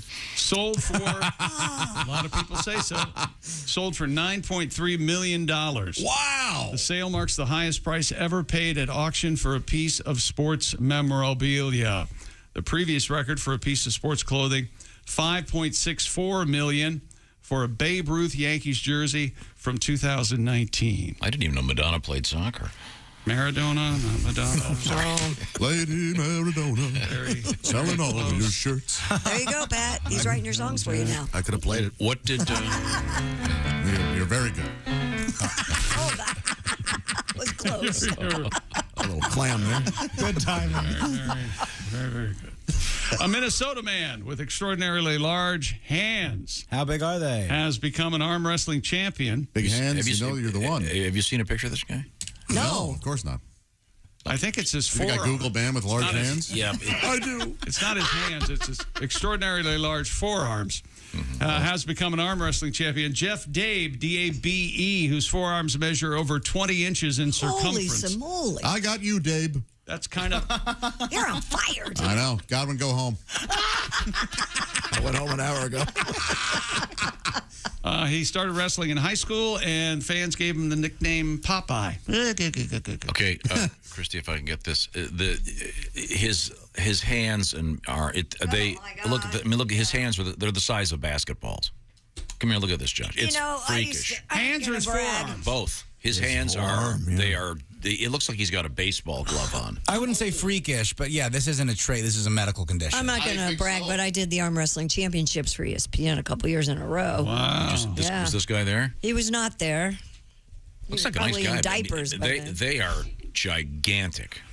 I mean, they're huge. Okay. According to the Federation, he stopped after an elbow injury, but he picked up the arm wrestling again. Just 10 years ago, he entered a wrestling tournament at a local bar. Since then, he's won state, national, and world arm wrestling titles. Wow. It's an unbelievable... Have you ever seen those... arms break? It's awful. You ever seen those toy, what are they, Hulk hands? Sure. Yeah. You know, and they make the fun... They've got batteries in it. That's what they look like. It does look like that. That seems like it would be not fair. You know, I'd say it would be rough for this guy. He's sending a dick pic. I mean, phew. Yeah, you don't want your hand in that picture. Yeah. I see, for comparison. John C. Holmes would look like him. Yeah, his girlfriend's asked for thumb pics. Why don't we just use that, Yeah, she's got a T-shirt with a big circle and a red line, third base. Doctors have even run tests to see if he was born with gigantism or elephantitis. I mean, honestly, that's what it looks like. Yeah. But he says they could not find any disease or abnormalities. Okay. All right. Hey, then, yeah, make that money. His nickname's Popeye, he says, but he often gets compared with a more recent animated character, Wreck-It Ralph. Oh, sure. That's dead on. Yeah. Yeah, his... I got Wreck-It. His hands are huge. In high school, his nickname was more baseball-oriented. It was Tug McGraw. McGraw. Tug McGraw. Pat, do you have a song? Big arm. Every morning at the match, you could see him walk in. The left arm was huge, but the right was thin. He had a Popeye forearm, one hell of a grip. Everybody knew you didn't give no lip to Big Arm. Big arm. Big arm. Big arm. Big left arm. In St. Louis, where Josh called home, was a young man all alone. He went to the porn shop, such a horny guy, and his muscles were enormous on just one side. Big arm. Big arm. Big right arm. Big right arm. The legend goes, tiny hands, though. Big right arm. I'm actually a lefty. You're a lefty. When it comes to that. Let the facts get in the way. Wait, you write with your right, but you with... When I was like... so you're ambidextrous. When I was like a freshman in high school, I broke my right wrist, and so I had to learn to go left, and I never went back. You don't have the right mobility anymore, do you? I want to make a movie about you. That's so interesting. Hey, look, when faced with adversity, I overcome, so to speak. Wow. Those were the days. I knew a guy, he worked out at home, and he had one giant right arm and a real skinny left arm. Why? He only had one dumbbell. Gotta get the set, you see. That's an old Polish shit. That's a fine piece of work. I mean, what else are you going to do? Yeah. The dumbbell's got an R on the side of it. So anyways, did this guy win some kind of championship? I wasn't really paying attention. He said the big Yeah, he's just winning he's winning contest after contest, and I hope making a ton of money. Good for him. More sports coming up. Buy some big gloves. Coming up, at least one glove. Also, we have the embarrassing nominations and winners of the Rock and Roll Hall of Fame. Yeah, what the hell? Oh, they're embarrassing? Oh, God. They're not embarrassing, but they're just... They're embarrassing. They're ridiculous. Tom has made his proclamation. They're embarrassing. Well, even Dolly Parton was going, hey, fellas, come on. Dolly Parton was inducted. After she asked not to be? Yes. She and was reversed fifth said, in the fan vote.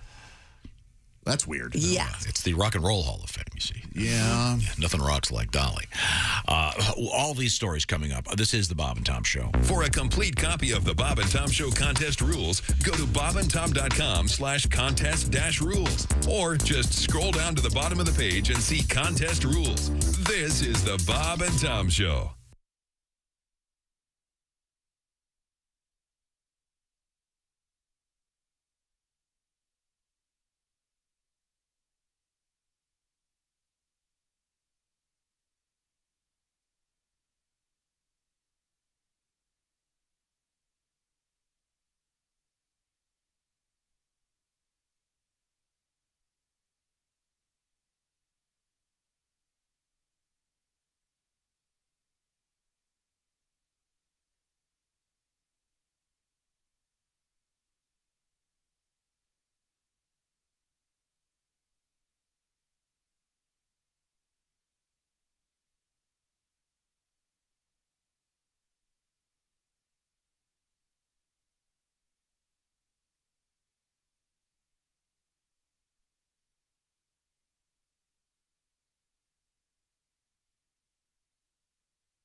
Hi, this is Greg Warren, and you're listening to Bob and Tom 24/7. Hey, the Bob and Tom Show being streamed at this address, bobandtom.com/live. If you'd like to watch the show while you listen or listen while you watch, we don't judge.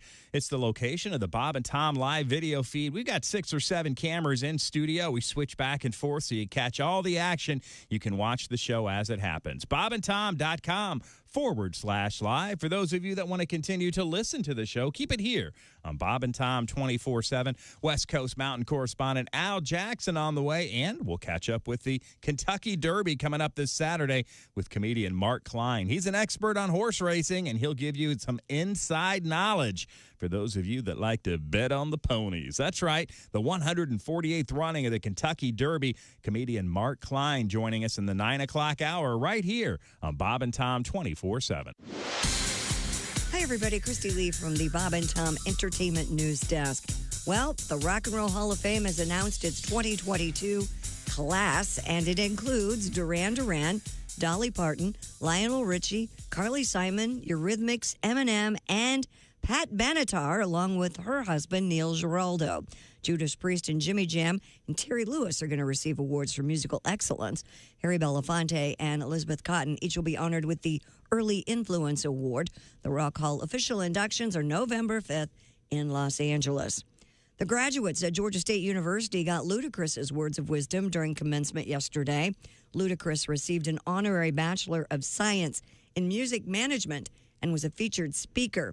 Ludacris had taken classes at Georgia State before signing with Def Jam Records back in the 90s. He returned to the university in 2019 as an artist in residence. And 8 tracks from a lost Ray Charles concert that were previously released only on vinyl and as part of a boxed set will come out on a digital platform tomorrow. Live in Stockholm will feature Charles performing an 8-minute version of I've Got a Woman and giving each of the Raylettes, backup singers, a spotlight moment on games people play.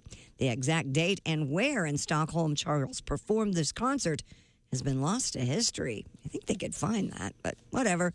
Anyway, that's your entertainment news. I'm Christy Lee. More of the Bob and Tom Show coming up. Ladies and gentlemen, Bob and Tom. Well, Torrance Arnold Very over few here. people reach the, especially women, reach these in their 60s. That's true. You're Man, right. holy hell. Because you guys have killed us all. Thank you. Is that the old joke? Why do women die before men? Because they want to? Yeah. Except it's the opposite. You're right. I was trying to be very nice. much the opposite. Okay. Yeah, Oh, don't you really? see a lot of lonely old men walking around the street? No. No, they're certainly not lonely. No. Not at all. They're usually skipping. Bob and Tom in the morning and highlights all day long. The Bob and Tom Show, weekday mornings at 6 a.m. Eastern on Bob and Tom 24/7. Bob and Tom 24/7. Matt Weinhold is our guest, and wow. I still love Star Trek. Do you guys keep up with any of that stuff? I'm not a Star Trek Trekkie and fan, Babylon no. 5 and all that. I love all that stuff. Pretty much anything that will not get me laid, I'm into. But I actually have had sex, which sort of makes me like the Fonzie of the Star Trek convention. You know, these conventions. Oh, man, it's Matt. He's been with a girl. Right. I actually bring a girl into these things. Say, where'd you meet her? On the internet? No. No. I met her at a bar. Whoa! We're not worthy. We're not worthy. Oh, that's great. Things are so complicated. Remember the good old days when all you needed for romance was a van and some chloroform? Sure. Yes. What happened to those days? Morning laughter just might be the best medicine. I can hear you, oh no. You're talking out your ass again. Bob and Tom 24/7. Comedian Dwight Slade. I think they're overdoing the IDing for liquor. We ID under 65. Bring your walker. Yeah. I got carded the other day, and it's like, look into my eyes. You ever seen a 21-year-old with this much hate and bitterness in their eyes? Yeah. Let's not count the birthdays. Let's count the dark angels. The people who think and cluck at the same time. How does that work? You ask them a question. You go, hey, are we doing dinner tomorrow? Dinner tomorrow. What are you, an Aborigine? Answer the question. I want to go to dinner. You're hunting for Coke bottles. Let's go. Hey, don't say we didn't warn you. I'm warning you, don't do that. There's laughter ahead.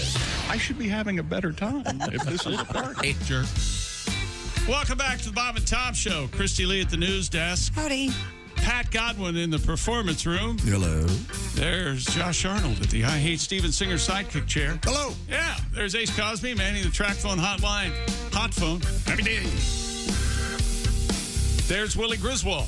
Happy day. Me and A started that. Yeah. I'm Chick McGee at the sports desk, and update on the green room. It's, of course, where we have our refreshments and everything. Oh, yeah, what happened? During the commercials. I walked in there and I said, hey, Tom, less than a minute to go here before we need to be back on the air. And he's just mumbling and poking at the Keurig. Yeah, it was just the funniest thing. Were you really poking at it? What were you poking at it No, for? I was trying to find my I have a different tea that has disappeared. Oh, my God. Huh. The possibility might exist that you drank it all. No, Josh said he just saw it the other day. There's a big with the egg that someone clean up. Someone stole my egg. A nice boiled egg. I was You're going just to be having eating a terrible today. day, aren't you? I'm going to be okay. I'm going to be okay because I You just know think what? And I think Josh is the guy who ate your egg. No, I would admit it. I really would. Okay. but it was not me this time. I honestly didn't either. I'll send Mike. What was that? Huh? No, I didn't eat it. I'll send Mike Mark out Sounds like to sulfur. grab me one. I was looking at these pictures. We were talking about the NFL playing overseas. And I was making the point that one of the things they do, which I think is a little tacky, they take the losing Super Bowl team, they've printed all those T-shirts. Yeah. And then, of course, when the team loses, they've got to box them up and they send them to third world countries. And they end up trying to sell them, of course, at these. Here's a kid wearing a Who Day T-shirt. Not sure what country this is, but. Old. Lean. Got that going for him. Mister, Oh, we got Rick rolled. We got Rick fisted. Rick fisted? That's got to be the worst. The old Rick Fist. Why doesn't he do an acoustic version of that song? I bet it'd be beautiful. Yeah, it's a great song. I love that song. It's a catchy, fun song. And I think guitar. He's on tour. He is. He's on tour with the New Kids. And All right. Thanks for the warning. Hello, Bob and Tom Show. Hey, Bob and Tom, it's Donnie Baker. Hey, Donnie, how are you? Not too good, because the only thing worse than getting rickrolled is having to help your family move stuff. I spent all day yesterday helping my Uncle Sonny with an O move out of his house. I agree. I hate moving people. Man, those dicks over at Lake Shady Bush raised the lot fees again. So after 35 years, he had to move his trailer. That sucks. Making a 75-year-old man move out 35 years is just unchristian. But the best part of moving when you live in a trailer, you never have to pack. We just duct tape the cabinets, ashtrays, and the Molly Hatchet mirrors, and you're good to go. Yeah? Well, everything went fine except for one super upset Uber driver. I mean, we provided the trailer hitch. He's a dumbass who showed up in a Prius, so don't get your panties in a bunch, Tristan. I swear to God. And I'm going to miss that place, too, because my Uncle Sonny always do the best 4th of July parties. Oh, handing out M80s to all the guests. Of course, the small fries like Woofy, and my idiot cousin Lonnie got lady fingers. Yeah. And then there's my cousin Kyle. You guys know my cousin Kyle, right? No, I'm not familiar with him. He wears that bald, articulated python named Monty around his neck 24/7. Oh, God. Cool up. He's my cousin and always greets you by saying, "Smell my elbow." I swear to God. Oh, yeah. Always bragging about getting 8th place in the demolition derby, but don't tell you there's only 12 cars. Anyways, it's 4th of July and Kyle just learned Stairway to Heaven on his guitar, and he decided to perform for everybody. Yikes. Everything was fine until this pyrotechnics went off and started launching Roman candles into the kids' ball pit. It was crazy, man. Kids running everywhere, scrambling. Looked like running the bulls from Pampeluna in Spain. My Aunt Putty tripped and almost drowned in the kiddie pool. We got it on tape. Lucky she wasn't wearing a bra because her hammers won't even go under in a moo-moo. I swear to God. And my Uncle Skeeter accidentally impaled his own spleen on a piece of rebar from the horseshoe pit. Yikes. Oh, it was ugly. You could barely even hear Kyle's guitar solo over the blood-hurdling screams in the yard. I better go. My Uncle Sonny's smoke detector's going off again. Probably from the Marlboros caught the curtains on fire. And ever since they banned menthol, he's been smoking a lot more, trying to wean himself back on the Marlboro regulars. It's a lot of work. I gotta go. Hey, you menthol cigarette smokers, they're taking them away. You better get used to it. Did he say blood hurdling? He did. Yeah. He meant curdling, probably. Yeah, Probably, yes. Okay. Probably meant. Stupid world record. Great Dane named Zeus. He's a good baby. He's a good boy.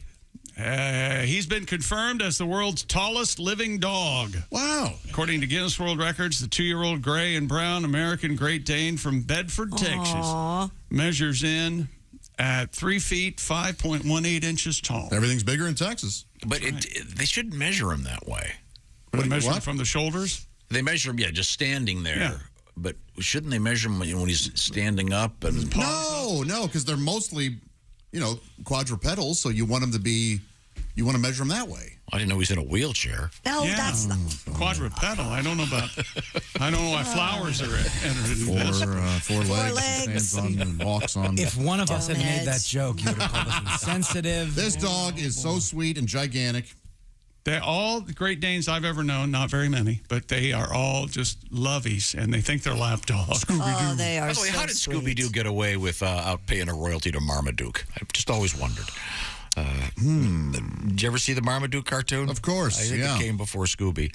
But they're great. This dog is so big, Christy, he'd have to bend down to smell your butt. He really would, yeah. He's as tall as I am, that's for sure. Man. He's a good boy. He's the greatest Great Dane. Good One of boy. the houses I used to, in the neighborhood, there were so many houses. They used to have like 2 or 3 Great Danes in the backyard, and I swear it looked like dinosaurs. When you would drive into the neighborhood, and there they are, all 3 of them would look up over the fence, and the fence hit them at like the bottom of their chin, like baby Brontos. Hey, what's going on? Yeah, it was hilarious. Backhoe in the backyard for Just hilarious. handling the pooper scooper stuff. This thing is a horse. Yeah. This thing is so. I've never seen a dog this big. Yeah. Can you imagine the size of a movement? Eats of a great 12 cups of food per day. Can you get a little saddle for that? Not a big guy, but a small guy. Could like a 10-year-old kid get a saddle and ride one of those dogs, or would it hurt them?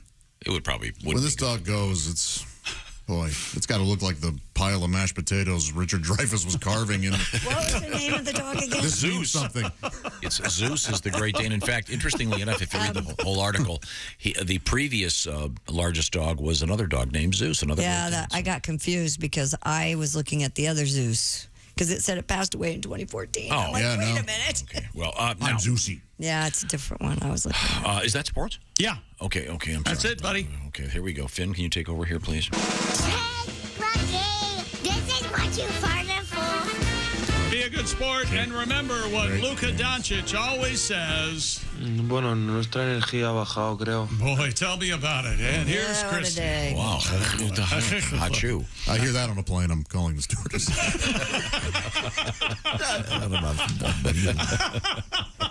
So it's not any. It's just any language for you. That's right. That's right. Any language that's not English is scary. Ding, ding, ding. Non-English. Ding, ding, ding, ding, ding. Oh, yeah. It's Baltic, right? I'd like some large zip ties and a piece of duct tape. Okay. Why don't we talk about the Rock and Roll Hall of Fame? On behalf of everyone, thank you. Thank you very much. Yeah, the 2022 Rock Hall of Fame class has been announced. It includes Duran Duran. Dolly Parton. Pat Benatar, along with her husband Neil Giraldo. Carly Simon, The Eurythmics, Lionel Richie, and Eminem. Judas Priest and Jimmy Jam and Terry Lewis receive awards for musical excellence. Harry Belafonte and Elizabeth Cotton each will be honored with Early Influence Awards. Okay, so now seriously. Rock Hall inductions November 5th in Los Angeles. When you think rock and roll, Harry Belafonte, really? Lionel Richie. The award makes sense that they're giving Harry Belafonte. What was it? The influencer. Yeah. But sure. Lionel Richie? Sure. What do you think about that, Lionel? Hello. Oh, hello to you. Happy day. You weirdo. So, do you remember what bands didn't? So, Rage didn't make it. I knew you were going to The ones that I got it. A Tribe Called Quest. Yeah. Rage Against the Machine. Right. Dionne Warwick. Yeah. Beck. Beck didn't make it. Beck's good. Kate Bush. Devo. Devo should have. Yeah, Devo should have too. Yeah, well, the MC5 and the New York Dolls should be in there. Yeah, you're right. Devo from just a... They're more rock than any. Yeah, I mean... marketing even. You're not going to go see a rock show. I love Dolly Parton, don't get me wrong. Of course, I love a lot of these bands. It's the Rock and Roll Hall of Fame. Sure. You wouldn't put Judas Priest in the Country Music Hall of Fame. I think they're thinking in the abstract. No, they're music. being politically corrected into doing. I don't think they have to are. admit everyone that. I wish you'd stop saying that. No, they are getting a little that way. It's a little bit of both. We're all going to suffer for it. Okay. Well, if you were in radio, you kind of know that there were sort of certain categories, like them or not, they are there. So, guys, let's not get down in the negative parts of this. Let's look at the positive. Let's turn on some rock and roll music. Let's rock out. Cue up 9 to 5, Dolly Parton. I'm trying to rock out with my pals right now. Can we hear a little Two Doors Down? Does move a little bit. Christy and I love Two Doors. Two Doors Down. They're laughing and drinking and having a party. Well, I don't know that song, but you guys are having so much fun. Oh, it's fun. A great I think song. I would like that. Is that song. Dolly? Yeah. Oh, yeah. Oh, yeah. That's So a you good mean 2 doors down, they drink it in here. Yeah, that's it. now I would like to see Rick Astley get in there. I mean, what did he have? 2 or 3 hits? Boy, listen to the people agreeing with you. Yeah, boy. Because I think that's become the whole Rick rolling thing is kind of a rock and roll touchstone, if you will. Much more so than pop. Very poppy. Yeah. But what I mean, okay, I'm sorry. I just it's become a joke. Now we do have a tribute to one of the artists that was introduced today coming up. It's kind of a surprise. I don't want to throw you guys, but be prepared for that. Also coming up, the Fountain of Youth. This may be step one. Oh boy! In the world of science. So if you're thinking about wanting to live longer, stick around. Also, we have a huge dump fire. Huge dump coming up. Coming up. This is the Bob and Tom Show. More Bob and Tom next. Got a comment? Our email is bobandtom@bobandtom.com.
And you're listening to Bob and Tom 24/7. Hey, just a reminder, Allie Breen, who normally is on our Bob and Tom show on Wednesdays with her relationship letters, will be on Friday this week. So you didn't miss her. You haven't missed her. She will be up tomorrow in the 9 o'clock hour. So mark your calendars down for Friday, May 6th. That's right, Allie Breen coming up in the 9 o'clock hour. And you can get your relationship letters to her at alliebreen.com and across all social media. It's ALLIBREEN. Allie Breen, your Snapchat, Facebook, Instagram. That's how you reach her, get your letters to her. And who knows, we could be talking about your relationship tomorrow morning in the 9 o'clock hour with a special Friday edition of Allie Breen right here on Bob and Tom 24/7. Good morning. I'm Mark Allison with things you may have missed on this Thursday, May 5th. Hong Kong reopening beaches and pools and a relaxation of COVID-19 restrictions, while China's capital, Beijing, easing quarantine rules for arrivals from overseas. Hong Kong had closed water sports venues amid an outbreak of the highly transmissible Omicron variant, but has been tailing off restrictions as new case numbers fall. China has maintained its hardline zero COVID approach, but has imposed less onerous restrictions on the capital than in other cities such as Shanghai, where millions placed under strict lockdown. Beijing now requires arrivals from overseas to quarantine at a hotel for 10 days, followed by another week of home isolation. Previous rules required 21 days of isolation, followed by 7 days of regular health reporting. Firefighters have slowed the advance of the largest wildfire in the U.S. as heavy winds relented. The president, Joe Biden, meanwhile, has approved a disaster declaration that brings new financial resources to remote stretches of northern New Mexico devastated by fire. Fire crews in New Mexico sought Wednesday to keep the flames from pushing any closer to the town of Las Vegas and other villages scattered along the blaze's shifting fronts. The fire has burned hundreds of square miles, dozens of homes, and triggered the evacuation of 15,000 homes. The new disaster aid includes grants for temporary housing and home repairs, low-cost loans to cover uninsured property losses. That's a look at things you may have missed. More of the Bob and Tom Show coming up. Hey man, it's Donnie Baker, and the fact remains there's nothing better than being a VIP. And I don't mean like us dudes on Pervert Rabbit Xanadu's. I'm talking about a Bob and Tom VIP. Best thing, you'll never miss another minute of the show. I swear to God, you can hear the show here in the morning, and then cause you're a Bob and Tom VIP, you'll get the podcast of the entire show, a 12-month library of podcasts, hundreds of Bob and Tom comedy tapes, and a 60-day video archive of the show. Bob and Tom VIP. You have to get it. It's state law. Bob and Tom 24/7. Oh, that was a good flight. Yeah, it was.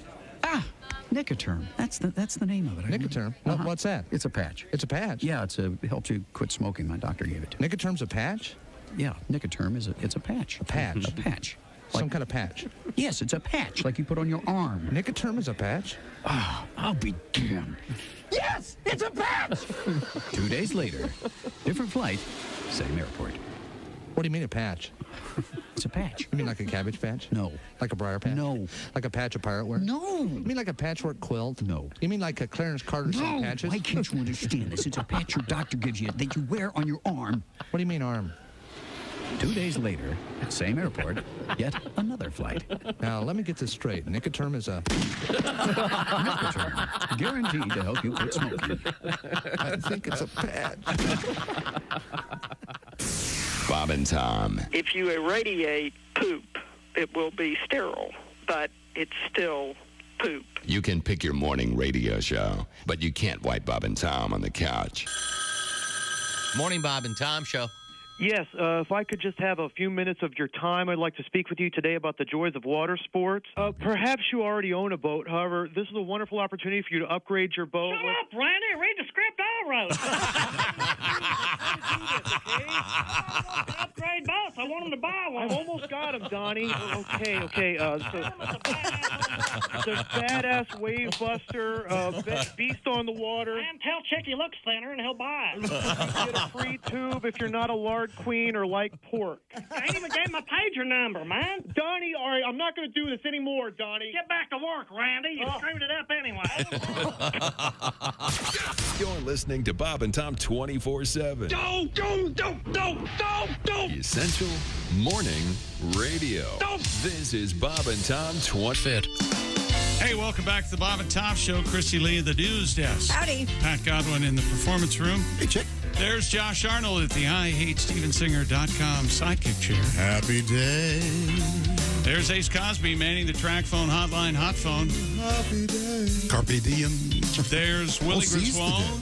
I'm Chick McGee at the sports desk. And Seize the fish. here's Tom. Yeah. Carpe Seize carp. the Carpe carp. Oh, sorry.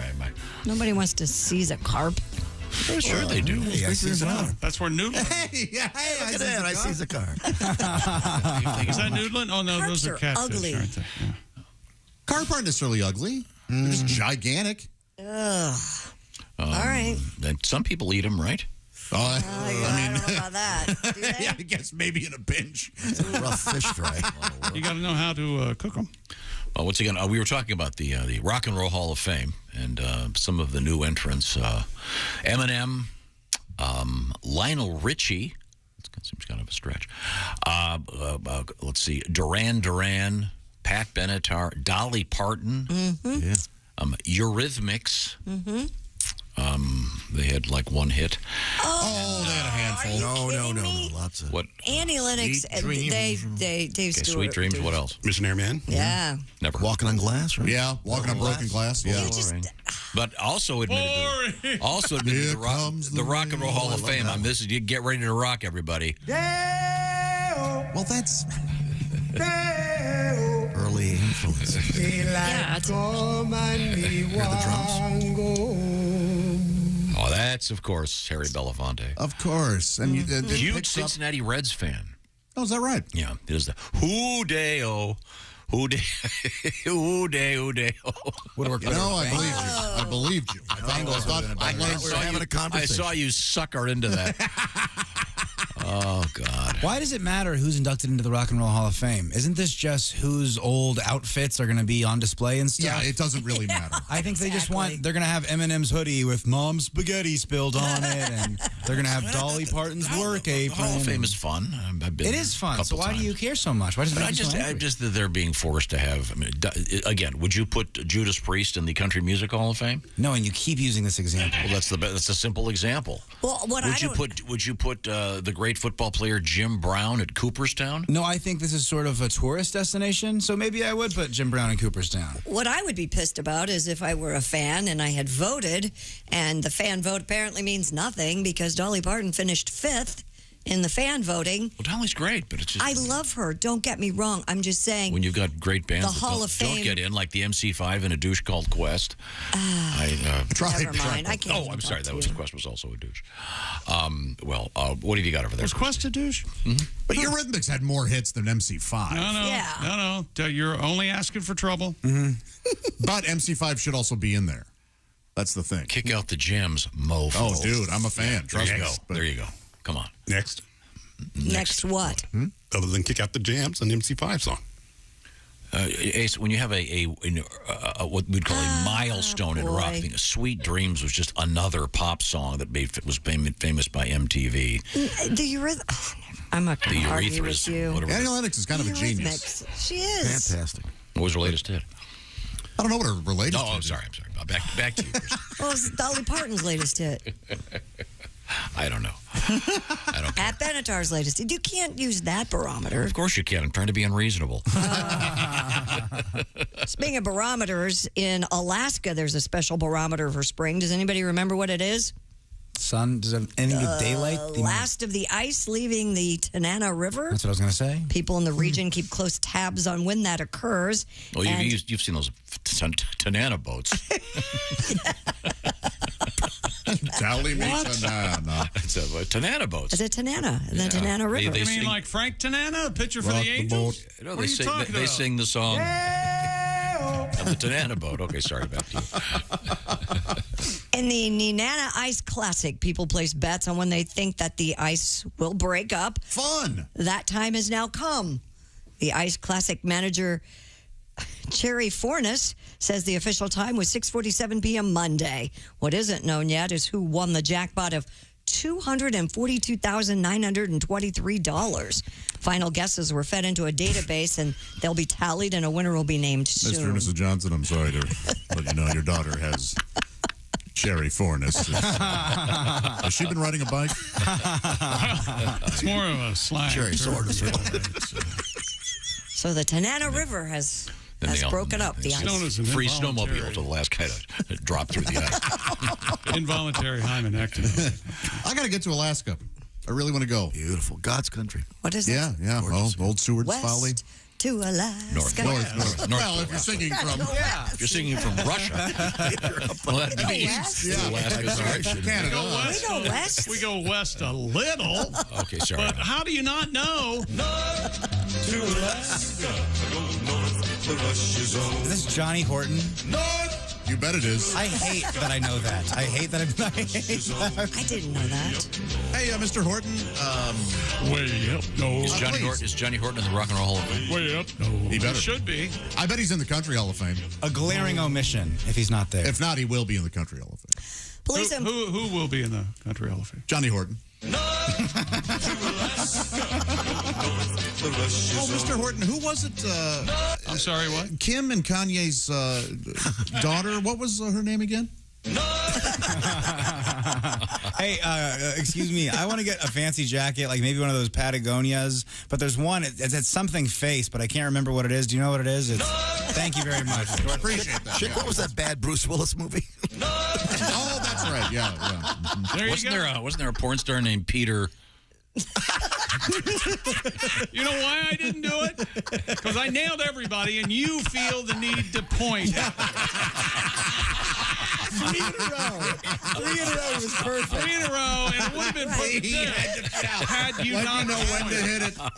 So you know when to hit it. If he hadn't, I hadn't pointed, he wouldn't have known. So funny. Hey, Jim. Yeah. Who won the Civil War? There it is. Thank you, he said. Yeah, take that, suckers. Peter. Thank you very much. Christy, what else you got over there? Going south in Florida, they're saying a man crashed. No. We're good, Johnny. We're good. What? No, thank you. Yeah, south. She said. No, south. We're going to Florida, south. Okay. Police in Florida saying a man crashed his new $700,000 Ford GT because he was, quote, unfamiliar with how to drive a stick shift. Oh. Robert Giriani told officers he'd lost control of the recently purchased vehicle after downshifting and crashed head-on into a palm tree. The crash was caused by inexperience. That's not the way. I'm sorry. As Josh would say, get better. Jeez. Oh, no. The crash was caused by inexperience with a manual transmission, according to police. Giarni told Road and Track that old tires, muddy pavement, and fresh detailing were all contributing factors. I don't want people to think I was racing at 90 miles per hour. I was only going 35. I saw them all even worse. at a blues festival. Old tires, muddy pavement. Fresh. Oh, they were good. Fresh detailing. How did fresh detailing contribute to it? I don't know. Records Maybe slippery Maybe wheels. it could be slippery pedals. Yeah. Records indicate that the Ford GT had been purchased at a Barrett Jackson auction in Palm Beach in April for $704,000. You ever been to one of those? A Barrett Jackson auction? I have not been to a Barrett Jackson, but I've been to Meekum. Love them. But you never been to you. What? Oh, Never remember been to that me. song? Oh, Are you the familiar worst with song that of all time. What are you talking about? This Oh, woman, you never heard it? A reference to one of the woman, Rhythmics hits. No. It's a woman trying to discover herself. She's never been to me. She's never been to me. Oh, she's trying to have like an eat, pray, love moment. Yeah. It's terrible. So no one feels bad for this idiot. No. $700,000 car. He was probably too embarrassed to ask the guy that sold it to him for instructions on how to drive it. Old tires, muddy pavement, and fresh detailing. If the tires were, well, never mind. Okay, well, sorry. Doesn't know how to use a brake, apparently. Hope he had insurance. I'm sure he did. I'm sure he had You usually have to show insurance. proof to be able to buy it. I would think. Come on. You can drive a stick, right, Christy? Absolutely. Is your little? I prefer to have it. Is your backwards car? Does it have a stick? No. Right-hand drive. Right-hand drive. It does How not is have. that driving that? Because I don't think I could do it. Well, I'll bring it in. You can drive it. It's I don't it's think a I'll manual. fit in it. It's Will I an fit in it? automatic. Yeah, it's so small. it. When she said she'll bring it in, she meant she's going to drive it into the studio. I know. No, you'll fit into it. Pat, can you drive a manual? Started off on a Triumph Spitfire, yeah. Oh, okay, yeah. I love driving a manual. What'd you hit with that? Oh gosh, many things. It was all duct taped up too. I'm sad that I Lost the hood. Lost the hood in Arizona. Oh, well, there's a song. Yeah, absolutely true. Lost my hood in Arizona. Fuel My pump bumper in down in Kansas. Oklahoma. Sorry, I stepped on Lost that. a boner in Kansas City. All right, coming up. Girl, it was up. Coming up, we've got Al Jackson will be our guest. Comedian Mark Klein, our Kentucky Derby ace. Also, the Ace Cosby joke of the day. We've got Roomba in the news. And reversing the signs of aging. This is amazing. This is a big scientific breakthrough about the fountain of youth. Yeah. And you'll be stunned the source of this. That's all I'm going to say. Ponce de Leon right now. Institute. Speaking of youth, Yeah? maybe things aren't as youthful as they used to be in the bedroom. And fortunately, a bunch of scientists and engineers and physicians and researchers have come up with a bunch of pharmaceuticals that can help in that category. We call it ED, erectile dysfunction. 52% of guys over 40 experience this in one form or another. So a little bit of assistance is out there, but you've got to get a prescription. Maybe you don't want to go to your family doctor. Maybe it's inconvenient. Well, check out the pharmaceutical distributor known as Roman. One of the things you need to know right off the bat is a number of these famous pharmaceuticals have gone generic. So they're significantly cheaper than they were many years ago. So check this out. Go to GetRoman.com/wood. You'll be hooked up with a U.S. licensed healthcare professional to see if you're a candidate for one of these pharmaceuticals. And then guess what? Do it today. They'll knock $15 off your first month of treatment.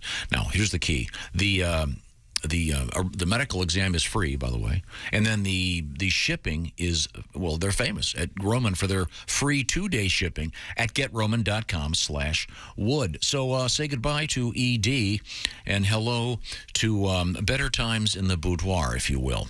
Once again, GetRoman.com/wood. Do it today. They'll knock $15 off your first month of ED treatment, plus that free 2-day shipping.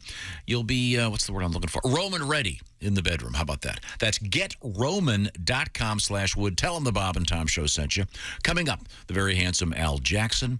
And we have a couple of things, a pretty serious fire happening somewhere, a miniature train in the news. Would you like a taxidermied rat? And the Fountain of Youth, all coming up. This is the Bob and Tom Show.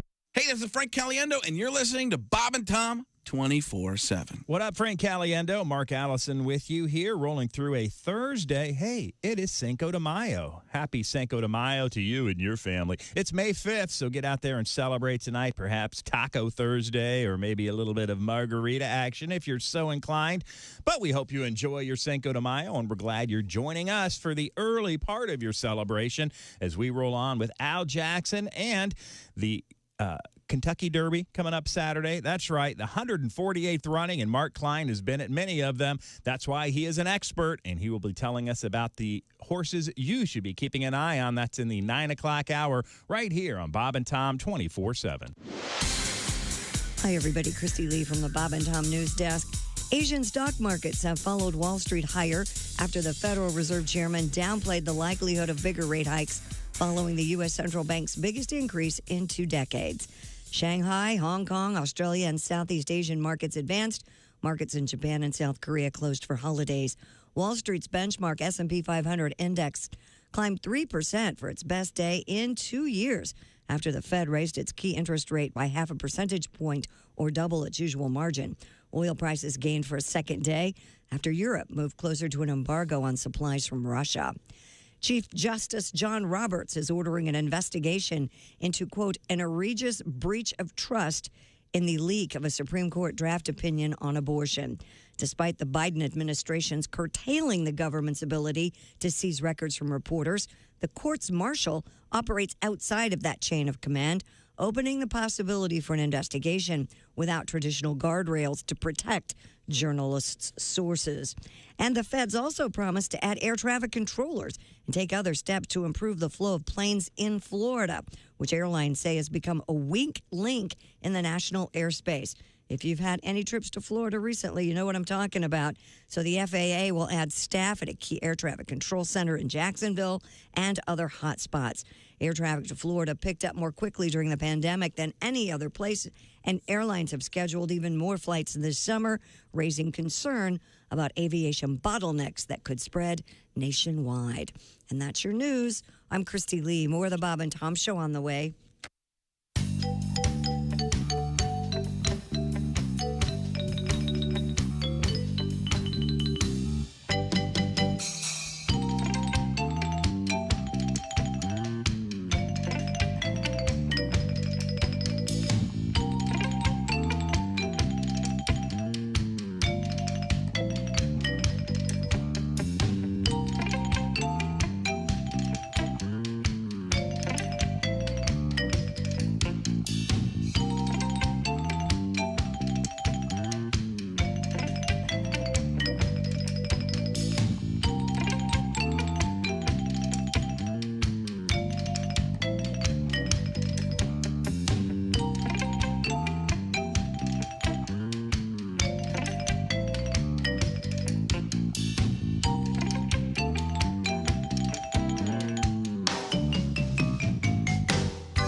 This is Bob and Tom 24/7.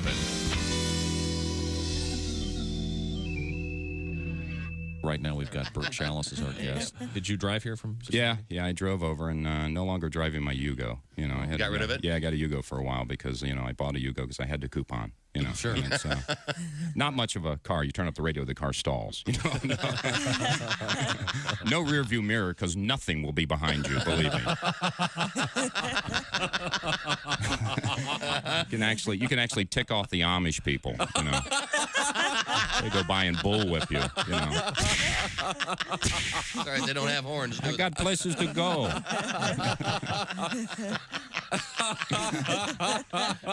I don't know if you know this or not. If you ever get behind the Amish, those horse-drawn carriages, they usually have that orange triangle sign on the back. I found out if you fire a softball and hit that sign, you dunk the driver. You just lose him. It's a great little highway thing to do. That's a nice little trick. Hi, this is Nick Griffin, and you're listening to Bob and Tom 24/7. You know you're too high when you're eating cereal naked and your girlfriend tells you to put some clothes on. You realize it's not your girlfriend. It's just a woman on a bus. That's how you know you're too high. Essential Morning Radio. All day and all night. This is Bob and Tom 24/7. 24/7. 24/7. Welcome back to the Bob and Tom Show. Christy Lee at the news desk. Howdy. There's Pat Godwin in the performance room. Hi, Chick. Hi. There's Josh Arnold, the IHateStevensinger.com sidekick chair. Happy day.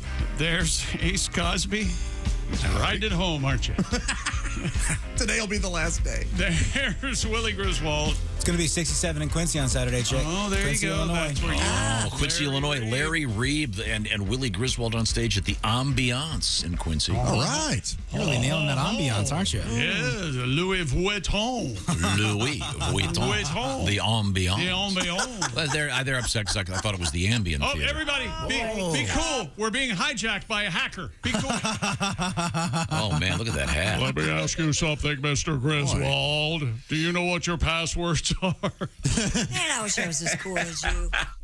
It's Al Jackson joining us. It is. And you got a nice light pink hat on. I got one of those on, too. That looks like a rag and bone. Is that a rag and bone? What is that? That looks like a nice hat. Look, Chicky, I'm gonna break. I'm trying to figure out a way to disseminate this information to the men that are my age in this country. Okay. I get everything from kind of like weird overseas Japanese companies through Amazon. Okay. So I got a bunch of these knitted hats in like every different color. So I have pink, red, blue, black, gray, all that. And it just makes all your outfits look like you have 50 more outfits, but really you just paid $22 for 11 wool hats. Yeah, but that pink knitted cap you found on the street after a woman's march, didn't you?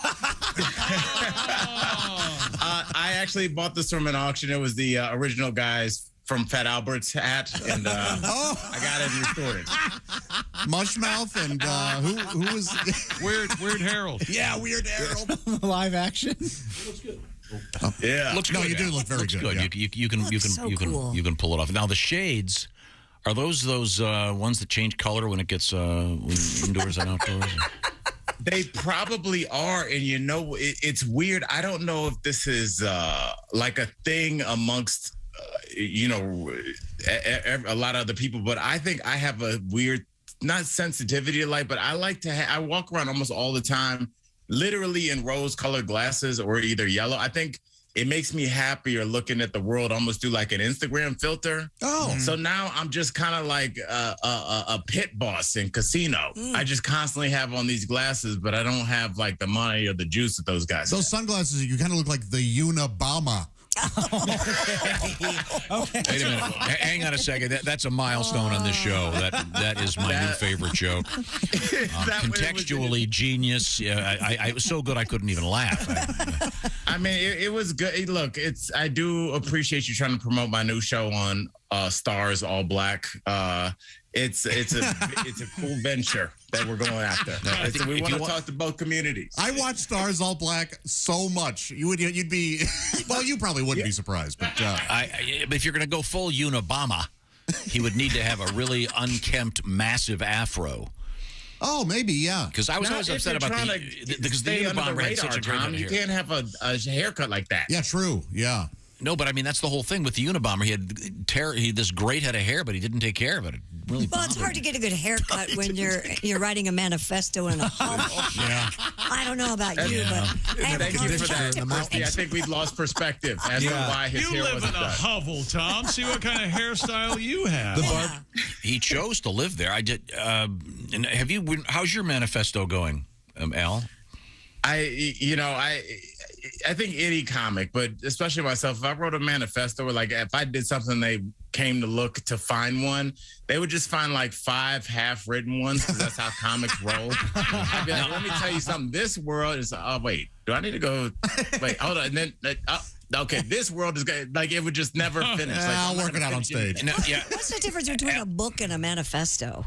Well, manifesto is like a statement of an analysis of culture and statehood. And They're rarely published. Yeah, usually self-published in your disgusting apartment that's covered in old newspapers. There was a really good album called Manifesto. Was that Roxy Music? Maybe I forget. No, it couldn't have been. Al, they're going to be touring. Great. Your ADD is. Al, I just grabbed my phone. Do you do this when you like driving somewhere? You think of a funny comic premise, and then you come look at it a few days later, and you have, geez, I wonder why I wrote spicy tuna roll subwoofer, which is actually on my phone. Oh, I thought maybe that was your is shopping hilarious. list. What could that be? Tom, that kind of note reminds me of my drinking days because whenever you would be out having fun with the fellas, you think you are a genius, especially as a comic writer. You're like, oh, and then I'm gonna remember this nugget, and then the next morning it just says waitress ? And you're like, I don't know what that was. I don't know if that was a bit or whatever. So yes, I have some more context even for yourself. Yeah, so who knows what some of these mean? And now here's one I noticed. It says Allie Breen theme song. Yeah, we know you're working on that, I'll work on that. Now, I've also got Al Jackson theme song. Al, should it be something in the rap genre, the hip hop, or would you like something more soulful, a little like a 70s, 60s? I want whoever is making this little ditty to think about what 2 black hitmen in the early 70s would be listening to on the way to a job. Yes. That's what I want. When the car's quiet and you just know you got a job to do and it's going to go down and it's unpleasant, but this guy didn't pay. Okay. What song are you listening to? That's what I need. Okay. That's a really good start for me. And I, of course, Tom, I have some guys I can hire. Like NBA 2K. I have to ask you a question, Tom. Okay. I'm excited. What about Super Al? Oh, like Superfly? Well, I don't want to do a parody. And if I was going to do one, I would probably do the greatest of all the blaxploitation. Oh, Lord. Here we go. Trouble Man. Would you agree with this, Al? Trouble Man, by far, all that music is great, but Trouble Man is just spectacular. Trouble Man, 110th Street is just I love 110th Street because even though that song's probably early 70s, so it's almost 50-some years old, it still embodies what downtown is and what just the downtown and like all the different dynamics and the people interacting and the opportunities for good and bad. It's just, I think it's such a timeless song. My problem with Trouble Man is that it sounds like the instruments are falling out of a truck, Al. Go ahead. You be well, at the very beginning. You be the judge, Al. Yeah. Well, to be fair, that's been modified. What are you talking about? I think I've got the feel that I've got in my head. I've got the feel that Al wants. We'll call it Pulp Jackson. Yeah, that kind of thing. But Super Al was too much of a parody. I'm not going to take Superfly and make it Super Al. How about this one? Give it up for Al Sweetface Jackson.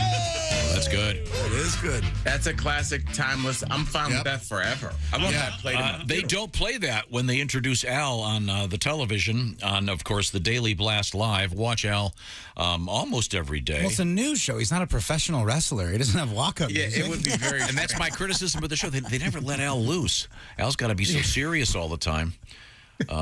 You know, I'm just saying. They should have like a special segment every few days where they let Al do like 3 minutes of contemporary current event stand-up. Mm-hmm. Yeah, they've offered. You know what? That's a lot of work. Yeah, it really is. It's like to crank out new material, especially. You know what is weird is like sometimes there are weeks where like everything is so depressing. You're like, I can't even think about making a joke out of this. Yeah, I think some weeks would be good, but then like we'd have to pick and choose what weeks. I got today's skit for you, Al. Oh, yeah. Okay. You get up there, they got a mic, they've got a brick wall in back of you, and ladies and gentlemen, the comedy stylings of Al Jackson. As soon as they say that, some guy comes off camera and tackles you. Oh, my God. Wouldn't that be funny? Yeah, the guy was armed. What the hell is happening? That'd be funny. But look, you guys, obviously, the comics in there for since day one. I've had somebody come on stage with me. She wasn't really aggressive, but she was drunk and not happy, but she wasn't like violent. I really don't know any comic that hasn't had somebody approach the stage or come on stage. Yeah, it's pretty right. This is getting bad. Did you talk about it yesterday? I didn't see the show. We did. We talked about it yesterday, and I think there's just this thing where now everybody, the issues that comics used to talk about, we were paid to go make us feel okay about like getting divorced or gaining weight or losing your job. And now people are going to comedy shows going, he better not talk about losing jobs because the jobs report was not good this month. That's insensitive. It's like, that's what comics aren't supposed to talk about, the good stuff. Everybody likes Disney World. So as a comic, my thing is like, well, I'm about to write 10 jokes about why Disney World stinks. You know? And that's how comics roll. Yeah, but everybody's forgetting that. I did a couple great hunks about the invasion of Ukraine today and got nothing. Exactly. I need to work on the ends. Okay. Hey, Al, we got time for 2 words. Help me with my hip-hop-ish vocabulary, please. Tom, we did well last week. I wouldn't say great, but I would say we did well. So we're going to start with one that's just going to build your confidence because this is really on you. So, Tom, I'm going to ask you to give me 3 ways to use the word jack. J-A-C-K. Well, there's, of course, the simplest carjack. To rob a vehicle. He don't know jack. Right. And then you could say, wow, that guy's really loaded. He's got a lot of jack. Yes. Right? Those are all pretty good. I will take that last one. The last one's a little iffy. Oh, I'd heard money referred to as jack before. Really? Yeah. Really? I've never heard money. And that's how you would use it. Yeah. Is that like a Kerouac, like hipster thing, maybe? Yeah. And then, well, then there's the, Josh was late for the break again. He was visiting his friend Jack. Oh, gosh. There's that. Haven't had myself. Having a well, they brought in donuts, so what else could I do? Why they call it but all is forgiven after, what was it again, Manifesta? Unabomber. Unabomber, I'm sorry. The Unabomber and his Manifesta. Manifesta. Although, by the way, the woke term now is Womanifesta, I think is the... Theofesta. Only Josh and I love that. Now, that's a good. So, did I get it right? Those 3 count. We're just gonna. Right now, the way I look at it, you are a solid 1 for 1. Al, what's one of the obvious ones that we left out? Honestly, the ones that I would do, I would just in a like a confrontational way. You could be like, "Nah, Jack, it's not going to go like that." Oh, you could be referring to somebody else like that. Like, "Hey, Jack, I don't know what you thought this was. This is not, I'm not the one to do that with." So it's disrespectful calling them not by their actual name. It's just almost a way of almost calling like somebody like buddy. "Hey, buddy. Yeah. I don't know how you do it, where you were from, but like that doesn't fly here." Tom, there's also, man, that place, Willie and I tried to go to a club the other night, but it was jacked up. We couldn't get in. It was... Yeah. Yeah. Yeah. Look at that, Tom. Yeah. And now in my car, I have a tire jack. Yeah, okay, yeah. I mean, that's more of a noun. Is that the guy? Is that the guy using regular contemporary uses? But I do like that is still a use. Good is that job, the person named Jack that you pay to change your tire when you have an issue with it? So that would be I'm gonna need a lot of Jack to pay Jack to use that Jack. Yeah. There you go. Now, while you work on that, I'm going to go Jack. We got time for one more. Al Jackson. What is it? All right, and Tom, this is I think you're going to get this if you think about it. Tom, what does we talked last week about what oppy meant? OPPY. What does droppy mean? Oh, boy. Well, I know there's that whole thing now that drives me crazy that everyone is, the new album's getting dropped today. The new Star Wars preview was dropped yesterday. When did that just pervade How would you like it? Yeah, what do you like people to say? Released. And there's the mic drop. Sound engineers everywhere. Hey, thanks for taking our $10,000 microphone and slamming it in the ground because you rhymed hope and dope. Genius. Sounds like Tom heard some rap on the way to work he didn't care for. Yeah, he's upset about it. He's real angry about it. Yeah, there's a rhyming dictionary on the web. It might cost $70. Okay, help me here. You would do it to refer to something you owned. You could be looking at it and saying, man, it's a little droppy outside right from your window into your driveway. That's your hint. Oh, it's raining. What would be in your driveway, Tom? Bicycle? Car? Automobile. Okay. Sorry, I had a flat tire in my bicycle. I honestly don't know. I honestly don't know what to do anymore. Why'd you correct automobile from car? Car was fine. Okay, so if my car's a little droppy, it means it got rained on? Is that what? No, but if it was droppy, it would be really bad if it rained. Oh, the top's down. There you go. You got the drop top. Yeah, but you just say, hey, my car, look, I got it. It's real droppy right now. You see what I'm driving. Tom, how do you not have a drop top? What are you doing? I can't stand having a convertible, or I have a sunroof that I've never opened. Just want to close yourself off from the world. Don't you like to feel the wind in your hair? My dermatologist insists that I not have the sunroof open. So I get it. It's not you being a psycho. No.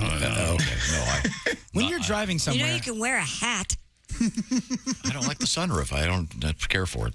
I've got one, and it came with the car. I have no choice. when you drive somewhere, how many times do you lock your car door in your own car? I lock in the garage first thing in the morning. I don't want those deer crawling through the woods and getting me.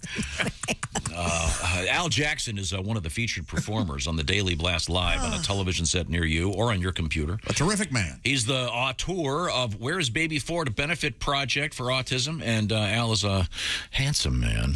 And sadly, I hate to report he lives in the beautiful state of Colorado and doesn't ski. That's all right. No, it's not. What a waste. We were talking about it yesterday during the commercial break. I think you got to learn how to ski young, because now I know all the stuff I can break and I'm too scared and I can't learn. Oh, you can learn. I'll give you some lessons. Get you up at the top and ditch you. He lives in Colorado. He did a professional. As I ski down, hey, Jack, good luck. On your way down. Hey, Al, it's always a great pleasure. Thank you very much. Hey, I love y'all. Love you, Al. See you, Bye, man. Al. All right. You got a chance to see Al stand up. He's the best. Yes. And very fun. I wish they'd let him loose on the TV show. Well, what are you going to do? They're talking about some tougher things. Well, it is a news show, Tom. A rough week. You're not in charge of everything. And that's why everything sucks. This is an important point. That's why everything sucks. Truer words have never been spoken on this show. I'm about to get in my car and drive downtown to a certain TV station and give them a phone book for her to sit on. Okay? All right. Well, let's talk about good things like eating. How about eating some great food from HelloFresh? Yes. What is HelloFresh? Well, they do the shopping. This is the key. They do the measuring. That's also a key. And then they deliver it to you, and you put it together and make great stuff like sweet heat shrimp. One-pan cheesy beef tortilla melts, stuff that you're not going to throw together on your own, and they send you the directions with pictures. They've done 90% of the work. You put it together for great fresh meals. Whatever your food lifestyle is, by the way, if you're into a family-friendly, they got it. You want maybe low carb, that's happening there too. Or they've got calorie light, whatever it is, Mediterranean stuff, they've got it. And you can check it out by going to HelloFresh.com/BTShow16. Why? 16 free meals and 3 free gifts as part of a special package. Willie, what was the latest over there? One of my favorites, the Italian chicken and pepper sandos with potato wedges and garlic sauce. HelloFresh is going to send you 11 ingredients. You put them together in 6 easy steps, and in just over a half hour, you have this delicious sandwich and fries you made at home from our friends at HelloFresh. Oh, it's great fun. Great for date night, Josh. The code is BTShow16. 16 free meals, 3 free gifts from HelloFresh. Once again, you're going to save that hour of driving and shopping at the grocery store.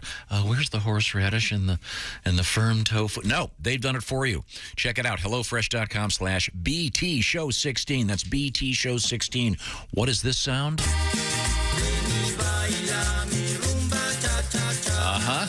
What is that? Mariachi band. I like it. Is that the new member of the Rock and Roll Hall of Fame? No, that's probably could be. It's coming up in the news. All right. This is the Bob and Tom Show. This is the Bob and Tom Show. Chime in with an email. Send to bobandtom@bobandtom.com. More of the Bob and Tom Show next.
Sunshine. Bob and Tom 24/7. 24/7. 24/7. Good morning. I'm Mark Allison, rolling through a Thursday with you. And don't forget about the Bob and Tom Show podcast, a little extra Bob and Tom Show content for you, and it's free. bobandtom.com/podcast to download the Bits and Pieces podcast. You got Willie Griswold. You got the 2 Jessicas, Jessica Alsman, Jessica Hooker, also Jason Hofsetz, the producer extraordinaire that brings it all together. The latest edition featuring that man, that's right, Josh Arnold, with some of his favorite bits and pieces of the Bob and Tom Show. He was a big fan before he became a mainstay here of the cast in the sidekick chair. Check out the newest edition of the Bits and Pieces podcast. Again, free to download, available right now, featuring Josh Arnold. bobandtom.com/podcast. I'm Chick McGee with your Bob and Tom Sports Update. Miami Heat take a 2-game-to-none lead in their second-round series, beating Philly last night in Miami, 119-103. Chris Paul scored 14 of his 28 in the fourth quarter. Phoenix Suns pulled away, 129-109 win over the Mavericks in Phoenix. NHL Stanley Cup winners last night, Carolina, Tampa Bay, Minnesota, and Edmonton. Major League Baseball interleague action. Detroit beat Pittsburgh. St. Louis over Kansas City. San Diego beat Cleveland. Pittsburgh over Detroit. Guardians beat the Padres. Texas beat Philly. And the White Sox beat the Cubs. In the American League, your winners, Houston, Tampa Bay, Baltimore, Toronto, and the Angels. And in the National League, the winners, Arizona, Atlanta, Colorado, Milwaukee, and the Dodgers. I'm Chick McGee, and that's your Bob and Tom Sports Update. Hey, Shooter, it's Kenny Tarmac. Hey, we just landed. I'm an ORD, just got in from TPA through ATL. And hey, guess what else just landed? The Bob and Tom app. I know. Now, thanks to the Bob and Tom app, even if I have to go all the way from Foxtrot 20 down to Alpha 4, I can still listen live, see their videos, find an affiliate station, use the alarm, and even send a message. This is Kenny Tarmac signing off and reminding you everything I touch turns to sold. Hey, this is Henry Phillips, and you're listening to Bob and Tom 24/7. Well, what else would you be doing with your time? You know us. We're Amish Bell. No poles, no wires, no phones, no nonsense, no shiny objects. Amish Bell. And now, new from Amish Bell, the Amish answering machine. Hello, Graber. Are you there? Hello, this is Graber.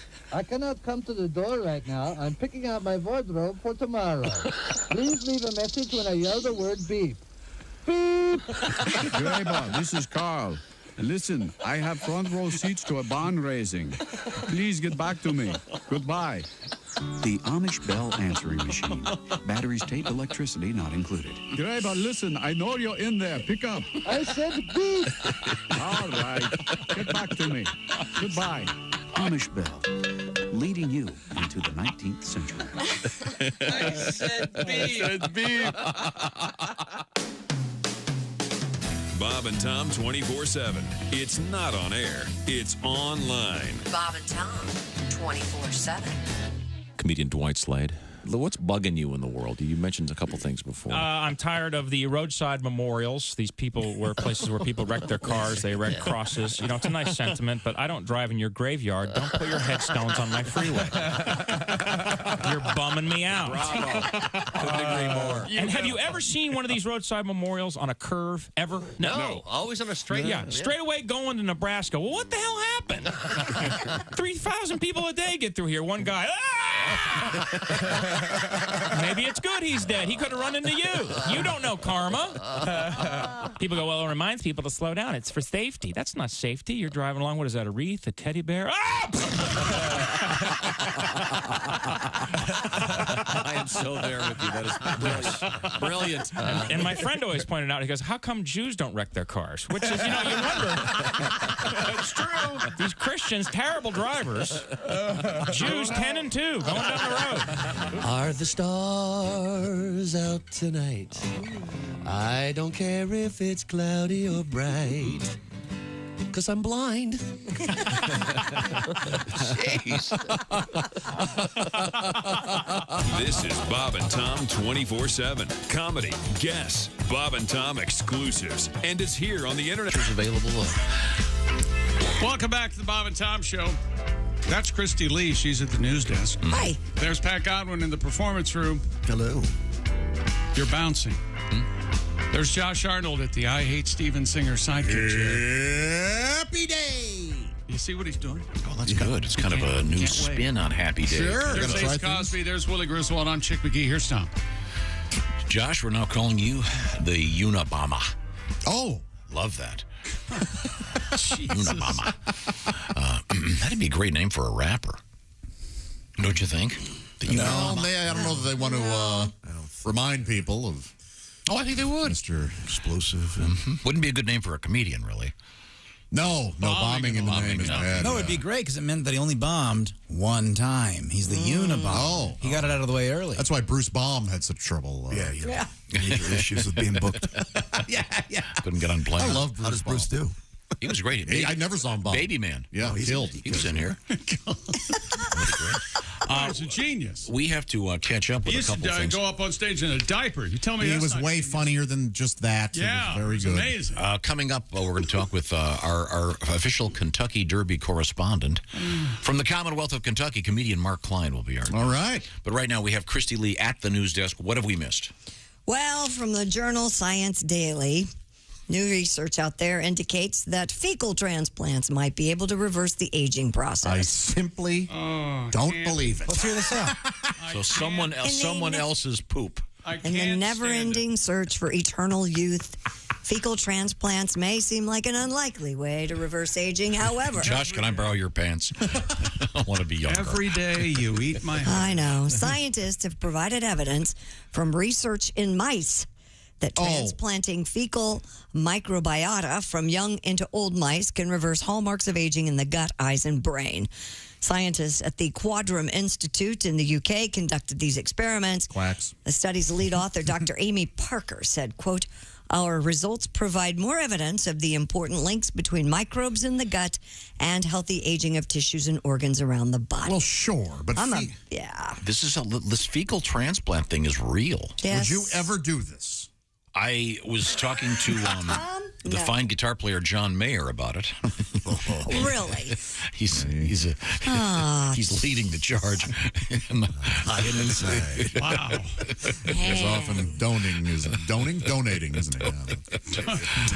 Oh, God. It's saved the lives of people before, hasn't it? Yeah. This does sound like kind of something you'd see on the Kardashians. Well, we have Kim's poop guy in today. Talk about the fountain of youth. No way to. You don't call Pete Davidson Kim's poop guy.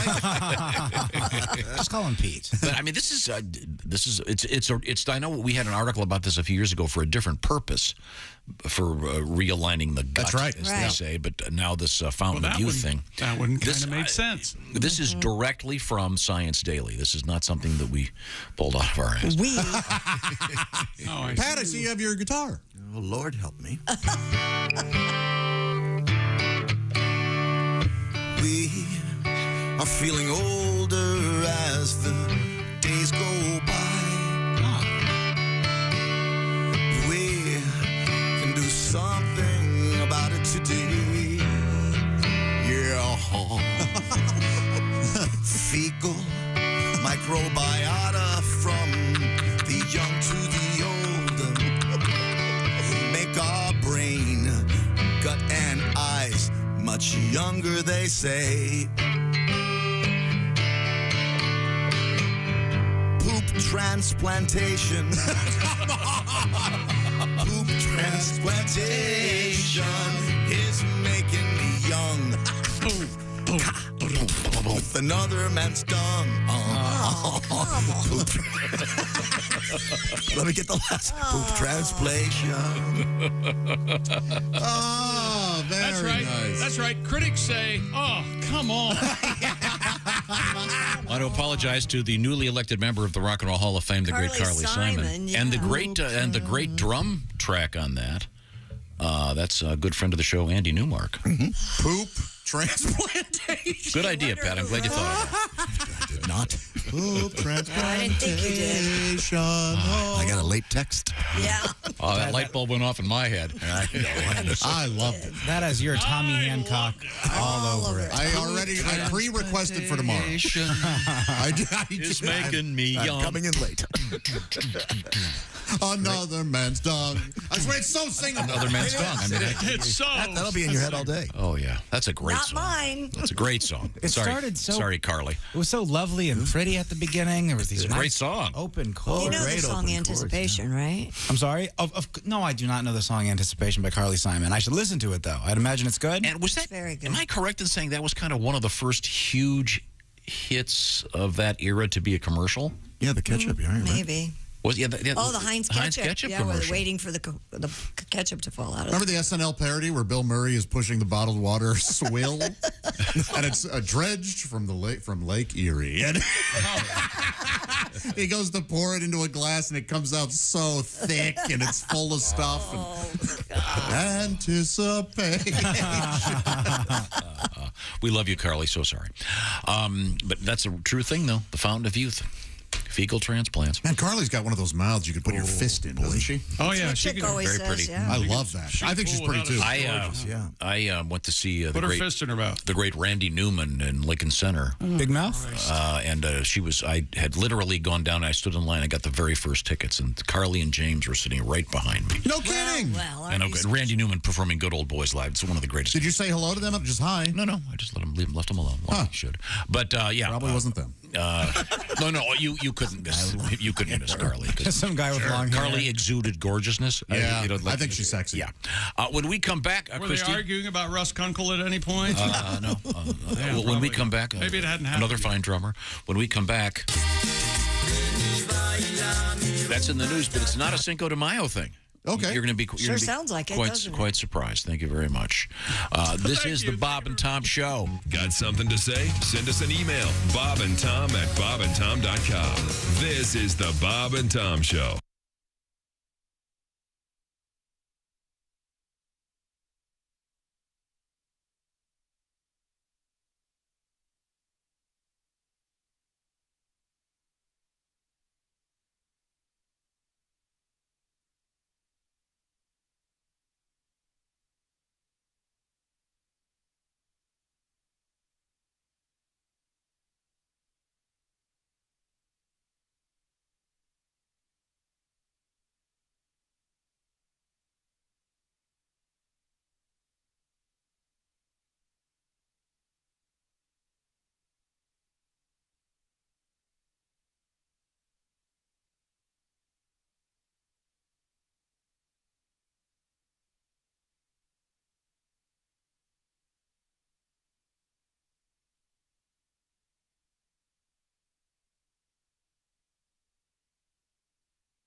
Hi, this is Rodney Carrington, and you are listening to Bob and Tom 24/7. That's right, Rodney. You tell them. Bob and Tom 24/7. That's where you get your Bob and Tom information 24 hours a day, 7 days a week. We ask that you spend that much time with us because we love you. We don't want you going anywhere. We don't want you talking to that other woman or that other man. At any rate, thanks for tuning in to Bob and Tom 24/7. It is Thursday, May 5th, Cinco de Mayo. Al Jackson. Coming up, comedian Mark Klein talking about the Saturday running of the Kentucky Derby. Can you believe 148th running? That's right. That's a long time of those guys going out there and running around the track. Comedian Mark Klein going to be giving us the inside track, if you will, on who you should be betting on, or at least who he likes in this running. That's coming up. Mark Klein on the way right here on Bob and Tom 24/7.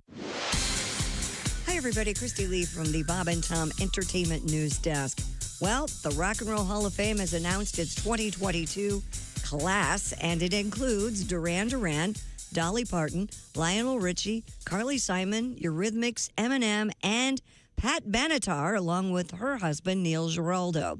Judas Priest and Jimmy Jam and Terry Lewis are going to receive awards for musical excellence. Harry Belafonte and Elizabeth Cotton each will be honored with the Early Influence Award. The Rock Hall official inductions are November 5th in Los Angeles. The graduates at Georgia State University got Ludacris's words of wisdom during commencement yesterday. Ludacris received an honorary Bachelor of Science in Music Management and was a featured speaker. Ludacris had taken classes at Georgia State before signing with Def Jam Records back in the 90s. He returned to the university in 2019 as an artist in residence. And 8 tracks from a lost Ray Charles concert that were previously released only on vinyl and as part of a boxed set will come out on a digital platform tomorrow. Live in Stockholm will feature Charles performing an 8-minute version of I've Got a Woman and giving each of the Raylettes, backup singers, a spotlight moment on games people play. The exact date and where in Stockholm Charles performed this concert has been lost to history. I think they could find that, but whatever. Anyway, that's your entertainment news I'm Christy Lee. More of the Bob and Tom Show coming up. Hey, hi, this is Tom. And this is Chick from the Bob and Tom Show. Hey, Christy, what's the best way to get full access to the show? Hey, what? You introduced me. That would be to become a Bob and Tom VIP. Very good. Now, Josh, what's a feature of Bob and Tom VIP? Wait a minute. Well, the live 5-camera video stream of the show, plus a podcast of the show, and comedy from the Bob and Tom archives. Excellent. Chick, what do you have to say for yourself? Become a Bob and Tom VIP now. Just go to bobandtom.com/VIP. See, that was worth the wait, wasn't it? Hi, fellas. This is Floyd Tucker, the over-the-road trucker. You're listening to Bob and Tom 24/7, of course.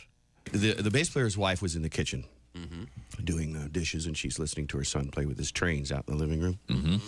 And she hears him out there playing, and she hears him say, all right, all you a-holes, get off the train.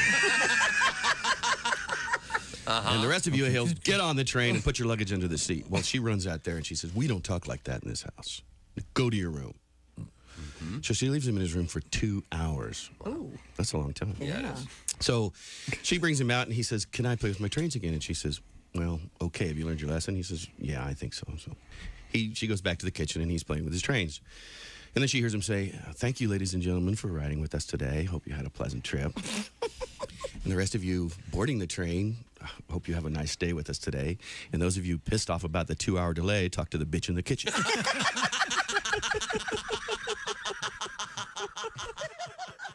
Bob and Tom 24/7. But it's strange living back in America, you know. I mean, America's like a foreign country to me in a lot of ways. Why? I don't know. Things are weird. You know, I have friends that don't eat bread anymore. Everybody's on a low-carb diet. Well. And Jesus said, take this bread and eat it. It is my body. And the disciples said, Jesus, we're all on a low-carb diet. We appreciate you dying for our sins, but we're all trying to slim down a little bit. We want to look good in the painting. Why do you have to get drunk to be an ass? Why do you have to get tight before you get loose? Why do you need a double before you get into trouble? Can't you get into trouble without an excuse? You want to get up and get out and get free and get crazy. But why do you have to start by getting stoned? 'Cause Pat, you don't have to get drunk to be an ass. You can be an ass on your own. Hi, this is Kostaki Economopoulos, and you are listening to Nation Club. Hi, welcome back to the Bob and Tom Show. There's Christy Lee at the news desk. I'm playing Wordle. Pat Godwin in the... Oh, they've sucked you in too, huh? No, I'm not. I was joking. Hi, chick. Josh Arnold at the IHateStevenSinger.com sidekick chair. I love Wordle. There's Ace, Happy day! Yeah, Ace we know. Cosby at the... track phone hotlines. You sucked it out of me, Tom. All of my efforts and what little there was. You know, a lot of effort's not helping you any. I think he's laughing at the word sucked. I think that's what's going on. No. There's Willie. I'm Chick. Here's Tom. I love those.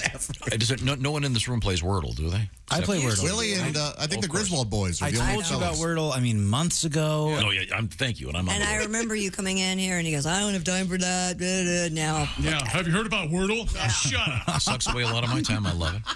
And Willie's technique, by the way, helped me get Wordle in the second. What's your technique? Cheating. I don't cheat. I get all the vowels out of the way first. I always use the words adieu and then story. They're 5 letters. It's no repeating words, and it's all the vowels. It's good stuff. It's fun. It's addicting. But we're not talking about that. Earlier in the show. No, we're not. Earlier in the show. I'm glad we're not talking about it. We were talking about... Could you imagine if you were? Well, this is a little excerpt. Oh, and I don't know why this came up, but here's what it sounded like. When was the last time you farted? Probably this morning, right? You got to keep a log? What do you... You don't have a fart diary? What a weirdo. Doesn't have a fart diary. Come on, Tom. You got to have a fart diary. Fart journal, at least. And then Dean pointed out, in fact, there was one. Oh. Let's give it a listen. Dear Fart Journal. Monday, 5:50 a.m. Wow. Just ripped a hat trick while walking into the studio. Wow. Today is going to be a great day. 6:42 a.m. Chick seems a little down today. I'll hold this one for another break and spring it on him in the green room. He'll love it. I will. 7:06 a.m. Just stealthily lifted my right cheek. Hopefully Christy didn't notice. 7:07 a.m. She noticed. 9:25 a.m. Whoa. That one must have had a tailwind. I think I saw Bob's mustache twitch. 12:09 p.m. Lunch with the guys, always fun. Uh-huh. Got one of my urgent phone calls, which allowed me an opportunity to crop dust the entire restaurant. Got back to the table. Mark had left early for some reason. 5:50 p.m. Exciting moment in the grocery store just now. Yeah. I've never had one change pitch this way before. It sounded exactly like a British police car with that Doppler effect siren thing. Must call Chick. I'll text him to share the news. 2 a.m. Wow. Just had one so impressive I woke myself up all alone, but I still blamed it on the dog. Tomorrow is going to be a great day. So who knows? There you go. Very nice. Little Dear Diary. Really produced and everything. That must be on an album. Wow. I forgot. Let's see now. We were talking about the news with Christy Lee. We just had an interesting story about Fountain of Youth. And scientists are saying that it may involve fecal it's not. transplantation. Hardly a fountain of youth. It's not a fountain of youth. It has nothing to do with Juan Ponce de Leon and chocolate fountain. No, it's a legitimate thing. They think with these experiments that it's about the gut and the stuff inside your gut. Do you take your probiotic every day? Yeah, probiotics, that kind of thing, apparently. But there is such a thing in the world of medicine as a fecal transplant. Right, and it has helped some folks, but you know, Christy, they say number is just an age. I didn't know it was number 2. So how do they do it? Age is just a number. That's what I just said. Do they get to the donor to go butt to butt with the recipient? I don't know how they do that. Subway it in? I think you have to. They have to probably take tests to make sure that you've got the right kind of stuff for the transplant. Is it like a blood donor? Do you have to have like a certain kind? Not ATM, is it? Do they have to have a similar diet to you? Oh, my goodness. I would think something have to match. Because medicine is very sophisticated nowadays, but sometimes you just got to get a tube in there and then shove something up, you know? Well, I heard, isn't that what Amber Heard said on don't even didn't she bring say that in the up. stand she was just trying to keep Johnny Depp young? No. Is that what she was doing when she pooped all over his house? Yeah, I guess. It's all over the bed. Oh, okay. I thought it was in the trunk. I thought you said he's in the trunk. She did it in the trunk. Say trunk again. Trunk. Wasn't it in the trunk? Yeah, that's what's bothering everybody. Christy, what else is happening in the news? Well, while we're on it, in the midst of a scorching heat wave, a landfill in New Delhi, India, spontaneously combusted. The fire's been pouring toxic smoke into the air for 3 days straight. This is no ordinary landfill. The burning Indian dump is more of a garbage mountain, looming taller than a 17-story building and wider than 50 football fields. Be honest. Okay. Smoldering, what was it? Burning Indian dump. I experienced that. The last time I went to that restaurant down the street, the Tandoori Flame. Sure, I experienced the burning Indian dump. I can relate. You son of a gun. Yeah. This thing is the size of a 17-story building. Yeah, it's and it's huge. on fire. So it's a poop mountain. No, it's a garbage mountain. It's like a garbage dump. Oh, there's no feces involved. No. Oh, excuse me. No, it is described here by. I can understand your confusion. I was going to say if it's a poop fire, that's like a Sharknado. I pulled this off the International Newswire, which is where I get a lot of the stuff that I love, from the live science section about the problems of that are going on right now in India with this dump that is on fire. So it's not going out anytime soon. Probably not. Yeah. Could be one of those that burns forever. They're having a very early heat wave right now in certain parts of India. Very bad. Okay. Serious business. What do you want it to say? Wow, or something. It's a terrible thing. It is. But you want to laugh about dumps. No, I did. But it can be both. It can be a terrible thing, and we can laugh about dumps. All right. Yeah. It covers up the smell of all the dumps in the street. Chick, you have anything to say about trunks at all? Shut up. Elephants have them. Cars do as well. A Nebraska family was relieved to discover that Ted Lasso calls it a boot. No, wait a minute. That's not right. Oh, yeah. A Nebraska family relieved to discover that what they thought was a burglar turned out to be something far less sinister. A burglar? A burglar. Oh, my God. A burglar. The Bellevue police said officers responded to the report of a burglary in process after the family said they heard footsteps and someone moving around upstairs in their home. Oh, my. Officers arrived at the residence and identified the suspect as the family's Roomba. What? Yeah. Of course, if you don't know what a Roomba is, it's a robot-like vacuum cleaner that moves on its own when... So did the burglar make a clean getaway? Why didn't I hate that? What are you laughing at? What the hell are you laughing at? I thought I'd play a little Roomba for you. That's what this is? Yeah. That's a Roomba? This is not a Roomba. That's not a Roomba. This isn't a Rumba. It's This isn't a Roomba. What is this? This is called a Grupo Koal Rumba. It's not the same thing. He just Googled Rumba, you guys. You do? Oh, well, maybe Roomba and Rumba aren't the same thing. Sorry. Rumba and Rumbas are not the same thing. Rumba's a dance, right? Like a samba. What's Roomba? Roomba is a vacuum. A little vacuum device. They're very close. So did they catch the burglar? It wasn't a burglar. It was the Roomba. It was the Roomba. I think it was the Swiffer in the dining room. Oh, God. I mean, Dyson, Hoover, With let's the say can the of things that are Pledge and, vacuums. Let's get it out of the way. Yeah. Let's let him find the pond math. He'll get there. By the way, I hear the new Roombas have a detector device, so if they come upon a dog accident, they go around it. Yeah, that's what they say. Heard about this? I've heard about that. Now, what's your thought on the Roomba, Josh? Oh, my gosh. If anyone were ever to gift me one, I would Frisbee it into the woods. Why is that? Honey, you want to use the Roomba? Sure. Zzz. Oh, it got a Cheerio in it. Guess it's clogged.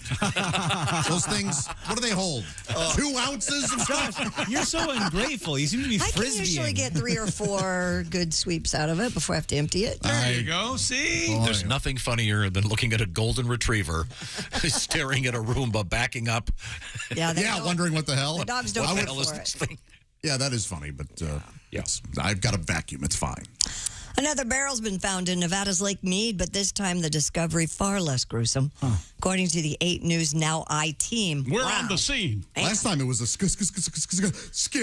Yes, it was. Wait, what's the name of the TV thing? Scared. The 8 News Now I-team. That's a big one. 8 News Now I-team. They got a lot going on. Of course, you'll recall that the first barrel contained the remains of a person believed to have been murdered in the late 70s or early 80s. A second barrel, found just a few hundred feet from the site of the first. A small hole indicated an empty space within, however. And police confirmed to the news station that the barrel was empty. Isn't that what it's called? The bunghole on a barrel is the exit point. Yeah, so maybe this was... Yeah, I took a bourbon tour, and they told us that thing's called the bunghole, and I giggled and giggled. How could you not? Because you're your father's son. Rusty barrels everywhere. Called the bunghole, son. Rusty barrels full of dead bodies. Oh, so the one yesterday that they announced, there was a guy, the skeleton was in there. Correct. And we're still trying to figure out why just the skeleton, but the clothes were intact, which is weird. And wasn't it? The shoes were from Kmart. They were like think, yes. 50 years old, and they. Las Vegas Metro Police believe they will find more barrels with bodies as the lake recedes, though. Yeah, I think the mob was pretty active.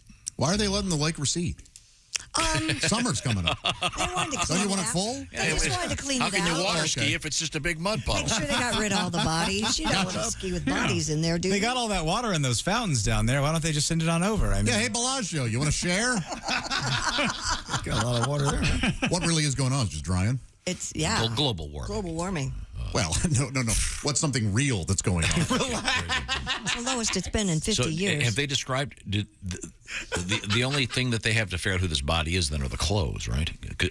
This is a stupid question. I apologize. Is there any DNA in the bones?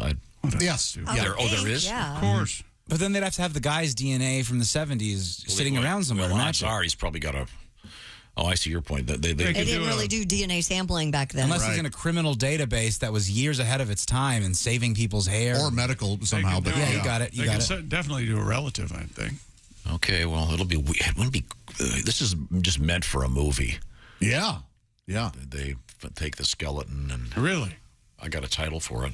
Oh, what is it? Oh, okay. This guy is a. By the way, if you're kind of a southern country guy. Okay. Right. Is his name going to be Fish by any chance? Is that what you're taking this? Music by Fish.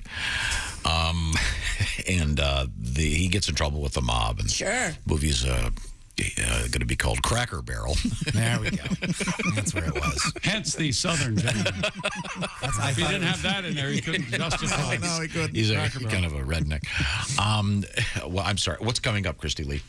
Well, we have our Mark Klein, our special guest, coming up, Wanna talking talk about the Derby. Expert on the Kentucky Derby. Are you like me? You can't wait to get home and lock yourself in your house and not talk to anybody? Oh, tell me that. Why do you want to talk to us more? That SimpliSafe can help you lock it down. Talk to me. Make Talk to your me. compound secure with SimpliSafe. As a matter of fact, they're not just good at locking people out. They're also good at telling you about a danger in your home. This is Terry's story. She went away for the weekend for her daughter's wedding. Morning of the big day, got a call from SimpliSafe's 24/7 professional monitoring center. They let her know that her system had detected water in her basement. Oh. She's miles away. Well, she made arrangements to get the water shut off and saved her home, most likely, thousands and thousands of dollars in damage. And the Cloth family was so happy. The SimpliSafe had detected water just moments after the leak had started. Cloth. Protecting against floods is just one of the reasons more than 4 million people trust their home protection to SimpliSafe. And her husband, man of the... Isn't he a reverend? Doesn't even Funny work. enough, he isn't. It's very confusing. You can customize the perfect system for you online, and you install it. It's the do-it-yourself home security system in just a few minutes. Go to SimpliSafeTom.com today and claim a free indoor security camera plus 20% off with interactive monitoring. Again, that's SimpliSafeTom.com.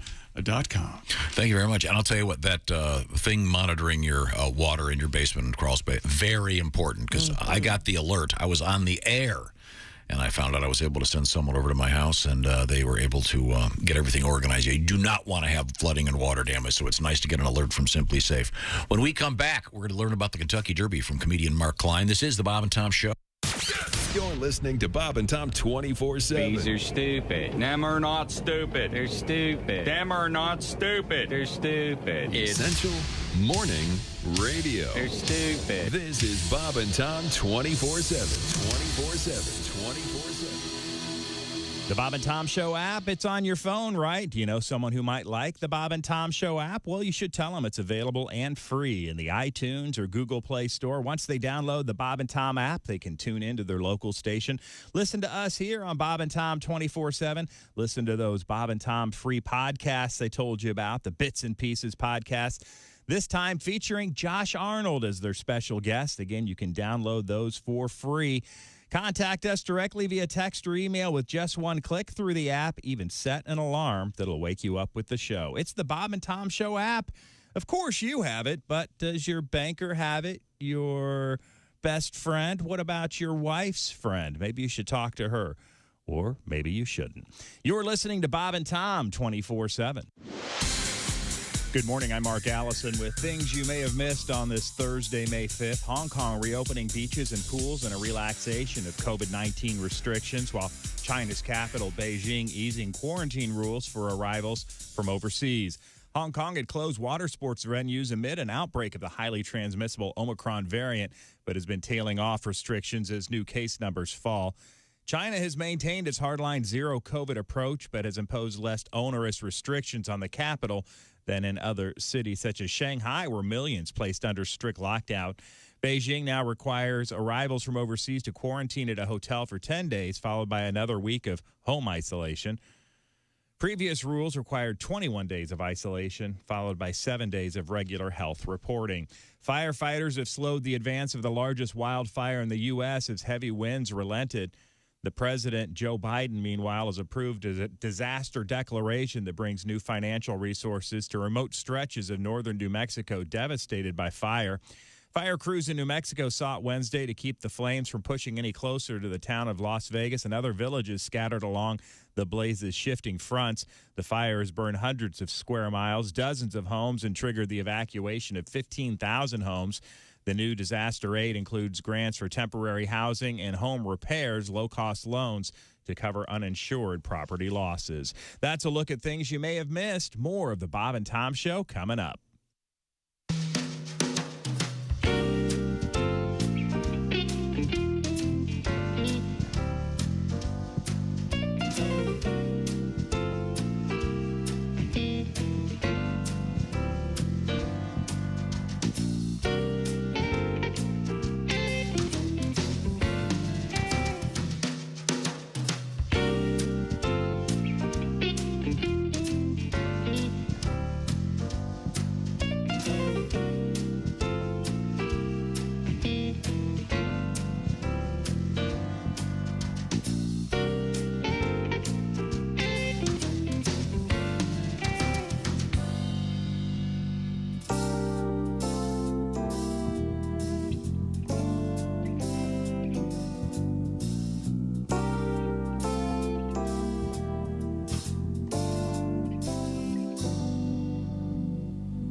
this is Tom. Coming up Friday morning in the Bob and Tom Show, we'll hang out with staff writer, comedian Jeff Oskey with news we failed to mention, and comedian Kostaki Economopoulos. Jeremy Chin plays defense. He scored on 2 consecutive plays. Biggest day for a Chin since Leno got the Tonight Show. That's Friday morning in the Bob and Tom Show. The Bob and Tom Show, weekday mornings at 6 a.m. Eastern on Bob and Tom 24/7. Via your computer. Bob and Tom 24/7. This is Bob and Tom 24/7. Sex is so prevalent in our society that nobody mentions what happens if you keep having it. You know, that, I think every porno movie should end with Hayapeisha Lee giving birth to triplets. You know, just as a disclaimer, you know.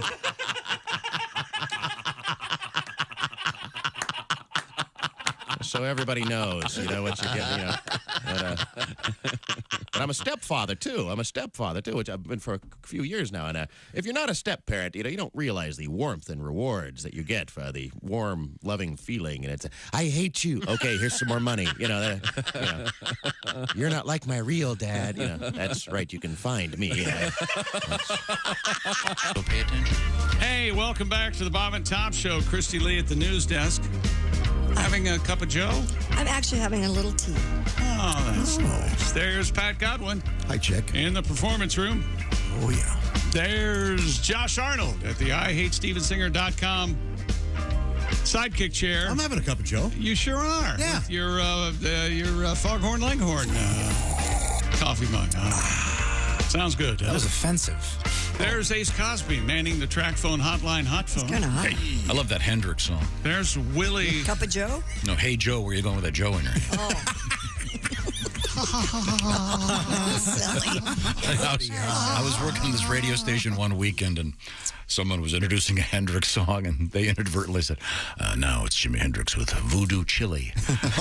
Sounds delicious. It was not spicy. Inadvertent. He thought the name of the song was Voodoo Chili. Oh, boy, yeah. There's Willie. Did I say that? You got a lot of emails over there. I'm concerned. I'm just kind of saving these. I got a JFK email. A bunch of folks are writing in with the weird food combos. All right. The thing about the JFK one, we finished that discussion topic. Realistically, knowing my dad, 5 minutes, we'll be right back there. Sure. Oh, sure. He comes up a lot.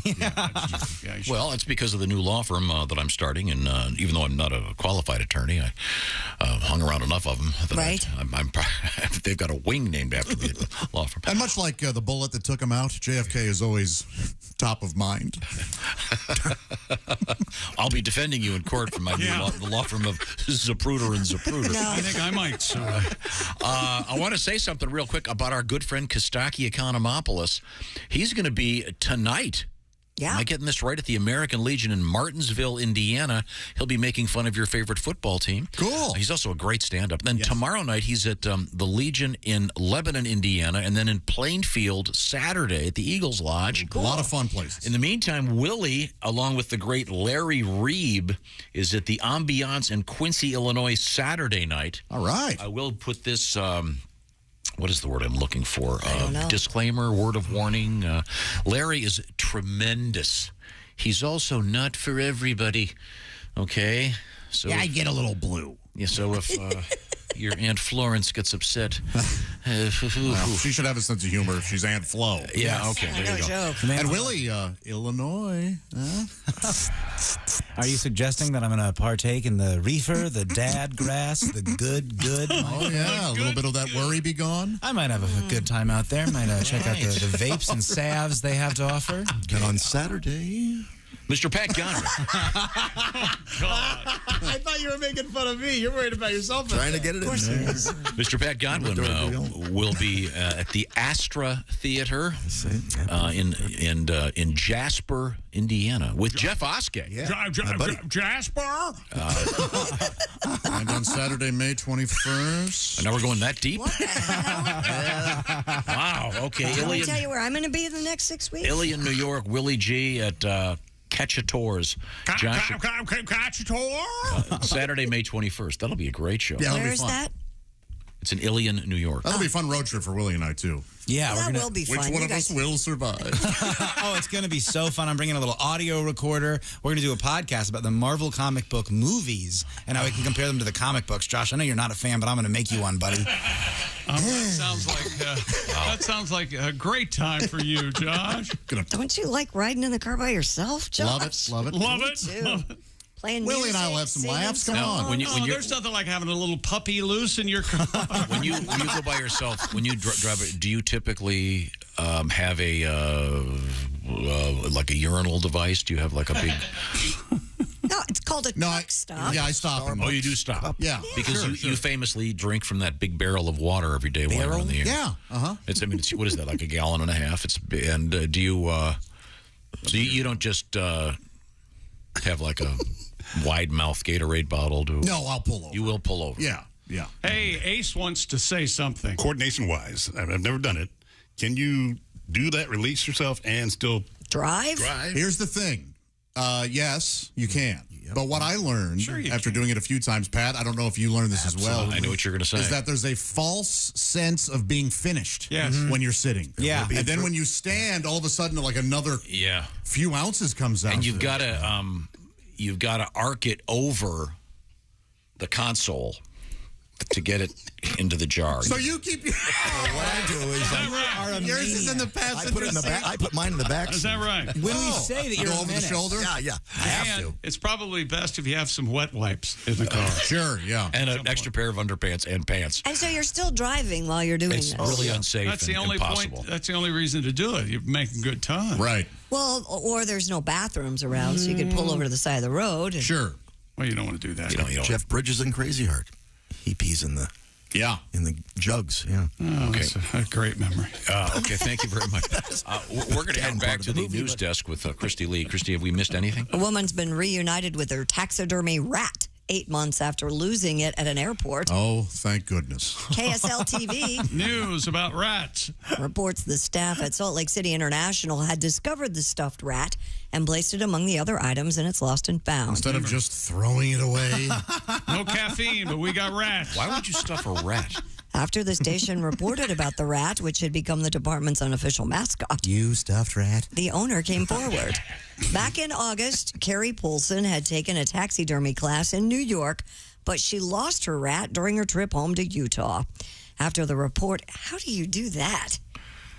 What? Why do you know? The first question I is why brought do you on do a that? rat. Why do you stuff a rat? Yeah, wouldn't you? Well, you're in out New of York. tampons. They gotta. That will work. She's out of tampons. After the report aired, I'm Paulson not even sure what that joke means, but I like it.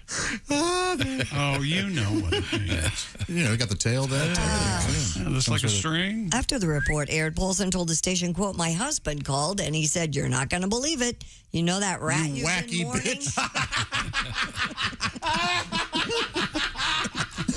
They found it. She filed a claim with the airport's website and the following morning was reunited with her rat. That's right, honey, and I think I have enough evidence now to have you committed. Yes. Wouldn't that be a carry-on item? I would think. Well, It's my emotional support stuffed rat. Yeah, my emotional support rat. I don't know. And even if it was a carry-on, wouldn't it be in a bag? You wouldn't just have it out. Here's the thing. Rats do make really cute pets. Like I had a friend who had 2 rats, and they were so smart, and they were funny, and they were funny. Yeah, and they were cute. What do you mean? They Were did they little the bits white together. ones? One was white, and one was like gray. This one here. Okay, here's a picture of this thing. It is Is it white? Yeah. Right. Okay, now we switch Oh, gears my. here, and in the very floral, I think I would say Tropical. A very tropical sport coat. It's comedian Mark Klein, who happens to be our expert on the Kentucky Derby. Are you in the Commonwealth of Kentucky as we speak? Even as we speak, I am sitting in my home office in the Commonwealth of Kentucky preparing to sort out 20 horses, and even they don't know what's going to happen, so it's quite a challenge. All right. All right. Well, now what we want are the top picks. And is it too early to be making any judgment calls on this? Not at all. It's just a very difficult race to parse out, as any horse person will tell you. A little story about that before we get into our picks. A couple years ago, there was a very good horse came here from Europe. His name was Mendelssohn, and he runs in the Kentucky Derby. They flew him over on his own private jet. I mean, this horse had connections like you wouldn't believe. He gets mugged coming out of the starting gate, banged around on the first turn, and his race was over halfway through it. Wow. His trainer at the end of the race was interviewed, and his trainer said, "Nothing in Europe can prepare a horse for Kentucky." And he wasn't talking about the pot and the pretty girls. he was talking about what happens in this 20-horse race. You've got 20 animals. They weigh 1,200 pounds apiece. They're going 35 to 40 miles an hour, and they're all trying to get the same 8-foot gap on the first turn. So it's quite a tough thing to sort out. I brought with me for your show, this is a Kentucky Derby mint julep glass. Very nice. Official julep. Every winning horse from the last 147 years is printed on this glass, and you drink these until you can't read the horse's name anymore. Yeah, and now is that glass, does it have the official winner from last year, or does it have the winner that was later taken down? Actually, they one of the reasons they made the decision when they did to take them down was they could print the glasses in time. So, of course, it has last year's official winner, Mandaloon, is on the glass. It's interesting. Every cupboard in Kentucky has 100 of these at the breakfast table. We do. I mean, all my regular drinking glasses downstairs are Kentucky Derby mint julep glasses. And school children here in Kentucky, they grow up reading these horses' names at breakfast every morning. So they can't tell you what 8 times 7 is, but they know that Exterminator won in 1918. So cool. Oh, what a great name. This is what we do here. This is what we're all about. It pervades our culture in Louisville and Kentucky as no other place in the world. When I got engaged to be married 30 years ago, my relatives all said, does she come from a nice family? My comedy buddies all said, does she have a good sense of humor? My horse racing buddies all said, can she get the 1.25 miles? Mark Klein is our guest. Mark is a stand-up comedian, and also, do you still own part of a horse somewhere out there? I own a small piece of a slow horse. I'm in 2 different racing syndicates, Brilliant 3 Racing and Brilliant 4 Racing. There's 50 to 60 people in each one of those syndicates, and we collectively own 3 horses in Brilliant 4, and we have 1 horse left in Brilliant 3. And so I own a small part of horses that Which race part? at Triple Downs. Brilliant 3. Which part or which horse? Which part, yeah. Pick a leg. He's a comedian. We'll take a guess. I own the part that says to the jockey, what are you hitting me for? There's nobody behind us. That's the part that I own. Okay, Mark Klein is our guest. Well, we got to hurry here. Mark, give us, what have you got? Your top 3, your top 4? What do you have over there? My top 4 horses for your life-changing $1 superfecta box. Epicenter, trained by Steve Asmussen, ridden by Joel Rosario, horse number 3. Just set a track record in Louisiana for the Louisiana Derby, my top choice at 3-1. Number 2, Taiba, Southern California horse, now trained by Tim Yakin, comes out of the old Bob Baffert barn. Now he's clean and sober. The Kentucky Derby will be his 3rd career start. Very lightly raced horse, but typically these California horses can come here with no experience and steal this race on the front end. He's my 2nd choice. Number 3, Fountain of Youth winner at 2, Simplification, finished 3rd in the Florida Derby at age 3. His connections have never done this before, but he handles traffic like a New York cab driver. I think he will be able to negotiate what he runs into. A bullet work in the mud at Gulfstream 3 weeks ago. My 4th choice is Charge It, trained by Kentucky Derby winning trainer Todd Pledger, written by Luis Saez, who had his Derby taken away from him when he was disqualified on maximum security 2 years ago. Charge It's another very lightly raced horse, but he's just a big, long, striding bully of a horse. If you like bullies in schoolyard fights, Charge It is the horse for you. He has more upside than sunflowers in June. So take these 4 horses, number 3, number 12, number 8, number 13, your $1 life-changing 4-horse superfecta box. The whole bet costs $24. You could walk away with enough to go get a new electric car as per the Biden administration's fondest wishes. Nice. Mark Klein, thank you very much, Mark. Very good advice. And last year, we were talking about this with you a couple of weeks ago. That was the year that the horse that appeared to have win the race didn't win, but when you turn in your ticket, they got the money. They don't have to give it back. Yeah, the track pays that day. The official sign goes up. There was a very famous incident. This was generations ago. This is back in the 1960s. A racetrack mistakenly posted the wrong winners on their tote board and paid it out. And the people who actually had the actual winning horses, the track made an announcement, will take you at your word if you bring us your ticket and tell you how much you bet. I mean, it was crazy, but it did actually happen years and years ago. But once that official sign goes up at the track and they pay out, that money stays out. Horse racing, in many ways, the phrase is you never get your money back. Well, if they post it, if it gets posted on the tote board and they pay it out, once it's out, it's out. Okay, thank you very much, Mark. I've got your things written down. We're Yes, gonna thank you, Mark. Make the bets. We appreciate it. You can find Mark, by the way, online. You'll find him at corpjester.com. That's corpjester.com for some great corporate comedy, some sophisticated stuff for a great party. Thank you, Mark. We're gonna go. We have our history lesson coming up, but right now I got a lesson recently about pharmaceuticals. Going to the drugstore, you hand them the prescription, and they page you, and they go, "By the way, this is going to be $400 a pop," and you go, "What?" That's where GoodRx comes in. It's a place to save huge money. It's a free app at GoodRx.com. And what's it all about, Christy? Well, it's free, easy to use, as you said, and it works whether you do or do not have insurance. It might even be beat your copay price, because what GoodRx does is they check all of the pharmacies around, 70,000 of them, like CVS, Kroger, Walgreens, Rite Aid, Wands, Walmart. You're probably getting your prescriptions at one of these places anyway. And then they find you the best price. You could save up to 80%. You heard me right. And it's simple and easy to use. If you want to start saving right now on your prescriptions, check out GoodRx. Go to GoodRx.com/Tom. That's GoodRx.com/Tom. GoodRx is not insurance, but can be used in place of insurance. In 2021, GoodRx users saved an average of 81% on retail prescription prices. You know, I own part of a horse. It's quite the steed. Yeah. It goes by the name Butterface. And not in the Kentucky Derby, though. Mm-hmm. Butterface. Yes. Oh, yes. Yeah. What's the origin of that? She's got a hell of a body, Butterface. Boy. Yikes. We're coming right back. We've got some important news for you, I'm telling you. This is the Bob and Tom Show. Got a comment? Our email is bobandtom@bobandtom.com. More Bob and Tom next. State law.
Bob and Tom, 24/7. Hey, just a quick reminder, our friend Greg Warren will be joining us Monday with the Warren Report. But if you're on the East Coast in Myrtle Beach, South Carolina, or the vicinity, you can catch Greg tonight through Saturday at the Comedy Cabana. That's right. Beach during the day, Greg Warren comedy at night. Sounds like a plan to me. Lots of fun on the beach. Greg Warren again at the Comedy Cabana tonight through Saturday night in Myrtle Beach, South Carolina, and Willie Griswold Saturday night at the Ambience in Quincy, Illinois with Larry Reeb. Oh, my God, that's going to be a great show. We haven't seen Larry for a while because of the pandemic, but Willie will be checking in with him. And those of you in Quincy, Illinois, remember, Larry Reeb, not for everyone, but if you're a fan of the Bob and Tom Show, he's probably for you. And Willie Griswold, again, Saturday, May 7th. That's this Saturday night, the Ambience in Quincy, Illinois. Just some opportunities for you to go out and catch some live comedy. Mark Klein, a comedian, right here on Bob and Tom 24/7. Hi, everybody. Christy Lee from the Bob and Tom News Desk. Asian stock markets have followed Wall Street higher after the Federal Reserve Chairman downplayed the likelihood of bigger rate hikes following the U.S. Central Bank's biggest increase in 2 decades. Shanghai, Hong Kong, Australia, and Southeast Asian markets advanced. Markets in Japan and South Korea closed for holidays. Wall Street's benchmark S&P 500 index climbed 3% for its best day in 2 years after the Fed raised its key interest rate by 0.5 percentage point or double its usual margin. Oil prices gained for a second day after Europe moved closer to an embargo on supplies from Russia. Chief Justice John Roberts is ordering an investigation into, quote, an egregious breach of trust in the leak of a Supreme Court draft opinion on abortion. Despite the Biden administration's curtailing the government's ability to seize records from reporters, the court's marshal operates outside of that chain of command, opening the possibility for an investigation without traditional guardrails to protect journalists' sources. And the feds also promised to add air traffic controllers and take other steps to improve the flow of planes in Florida, which airlines say has become a weak link in the national airspace. If you've had any trips to Florida recently, you know what I'm talking about. So the FAA will add staff at a key air traffic control center in Jacksonville and other hot spots. Air traffic to Florida picked up more quickly during the pandemic than any other place, and airlines have scheduled even more flights this summer, raising concern about aviation bottlenecks that could spread nationwide. And that's your news. I'm Christy Lee. More of the Bob and Tom Show on the way. Ladies and gentlemen, Bob and Tom. Josh, please, you need to do more of your impression of Willie while he was gone yesterday. Oh, there was a brief impression, Willie. I don't know if you heard it. Well, I had an allergy appointment yesterday. What did it sound like from your voice? My favorite are the pulled pork. That's right. And this gentleman, Josh, you need to add the phrases, I like weed, we're just being silly, and look at my funny banana shirt. Oh, I'm always talking about You're always saying that. Bob and Tom in the morning and highlights all day long. The Bob and Tom Show, weekday mornings at 6 a.m. Eastern on Bob and Tom 24/7.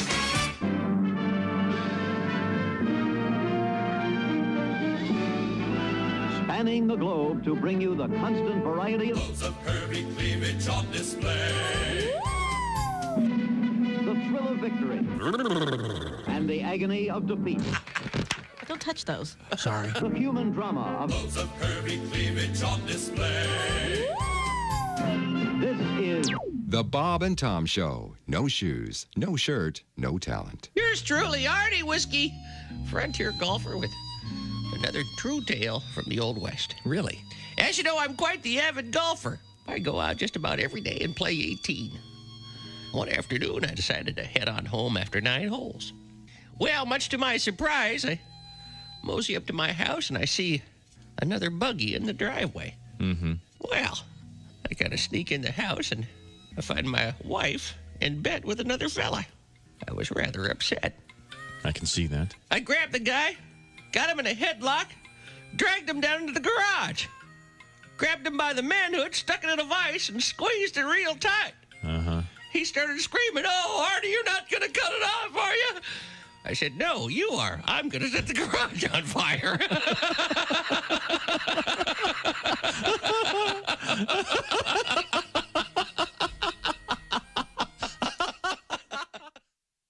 It's going to be great.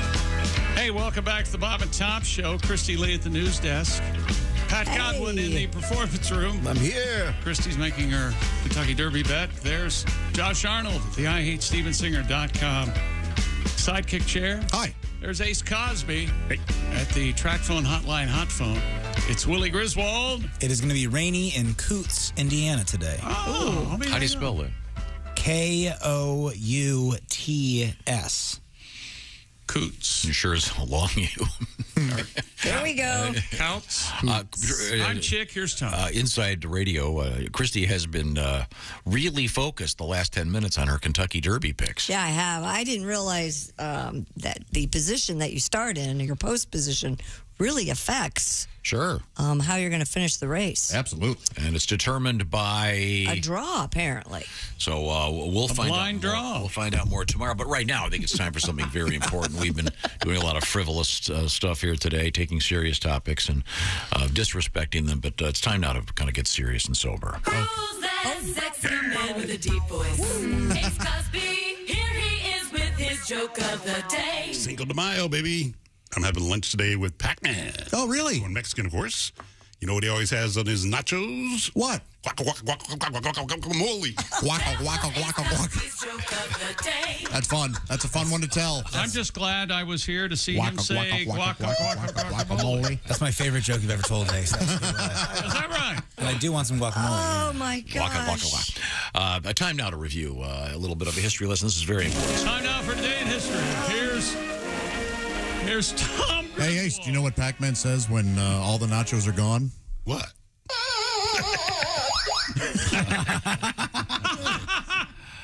Go home. Go to your dentist. And I hope he gives you no Novocaine and somehow drills into your eyes.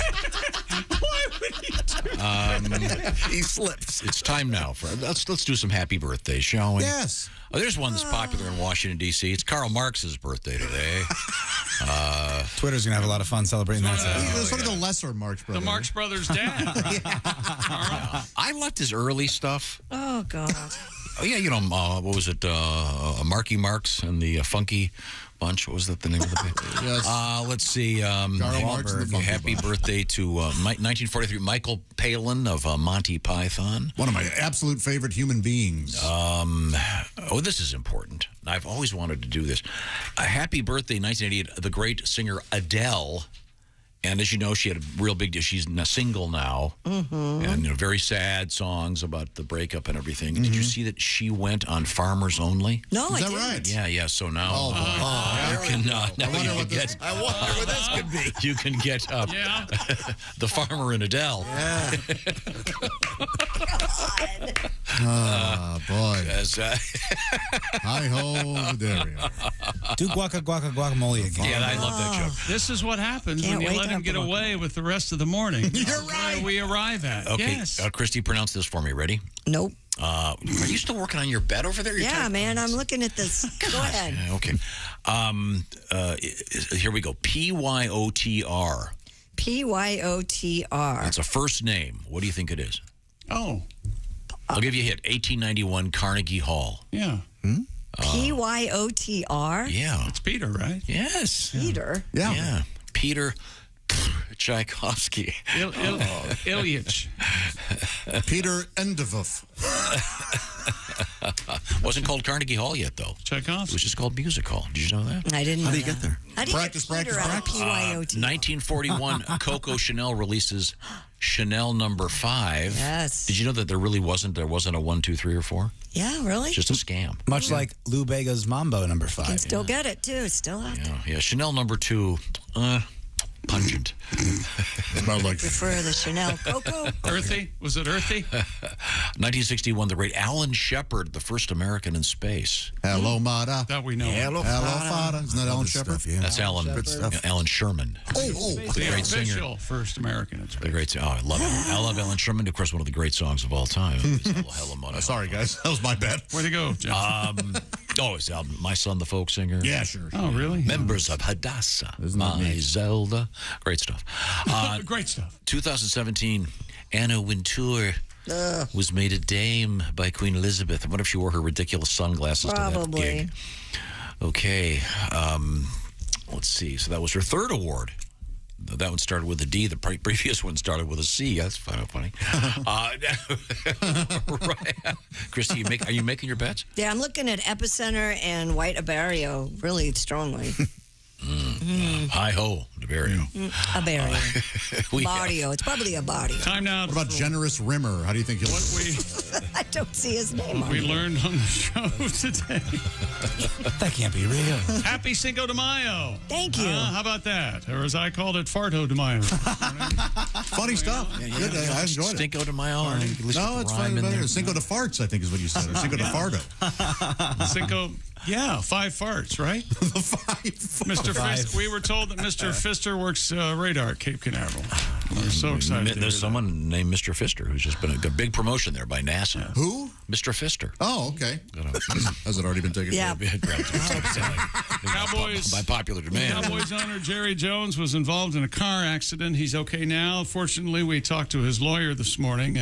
Yeah, how's Mr. Jones doing? We'd like to speak to him now, Oh, he's doing fine. He'll be awake in a couple hours. Yeah, I got to get a breathalyzer. Yeah, real you know quick. what? We can wait on that. There's no need for hurry to rush this. So now, was he driving the automobile? There was a man with a wig. That's all I can tell you right now. Many people have wigs. Now, I understand you work at the Dallas law firm of Zapruder and Zapruder. And Zapruder, there's yeah. 3 of us. Okay. And, okay. All right. We'll find out tomorrow. Can we talk to you tomorrow about the breathalyzer and the results? Tomorrow in the afternoon, you can reach me. Okay. Someone ate Tom's hard-boiled egg yesterday, and he's been carrying that around all morning. It was, where is it? What is it? It was absolutely. Okay, it's time to take attendance. Your name, sir? Mr. Fister. Oh, Mr. Fister. More Mitch Miller tomorrow. That's actually something that we promoted earlier. Are we having more Mitch Miller tomorrow? That's what he said. It's Mitch Miller Fridays. Oh, Josh. It's Miller time, we say. Until we're sued. This will be a month of this. Evidently, I missed this. Josh said, "Are we done with sports?" I missed that. Yeah, but I meant it because he was trying to move on to something. And I was like, wait, are we done with sports? Yeah. Let's see. We got Rick rolled today by Mr. Fister. I don't know if we got Rick Fisted. Remember that? Rick Fisted. The Rock and Roll Hall of Fame inductees were announced. Dolly Parton, Eminem, Lionel Richie, Duran Duran. As Tom said. Wait, Dolly Parton has 2 boobs, doesn't she? Yeah, and they're really big, too. Al Jackson wore a pink hat and sunglasses today. And who did you say he looked like? The Unabomber. It's a fine joke. It's a fine piece of work. It's good. It's manifesta. And Sexy Time coming up with Allie Green Friday. Special edition tomorrow of Sexy Is Time. that tomorrow? Yes. With Allie Breen. But right now, this is the Bob and Tom Show. Want to share something? Send us an email. BobandTom@BobandTom.com. This is the Bob and Tom Show.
night, all Bob and Tom. This is Bob and Tom 24/7.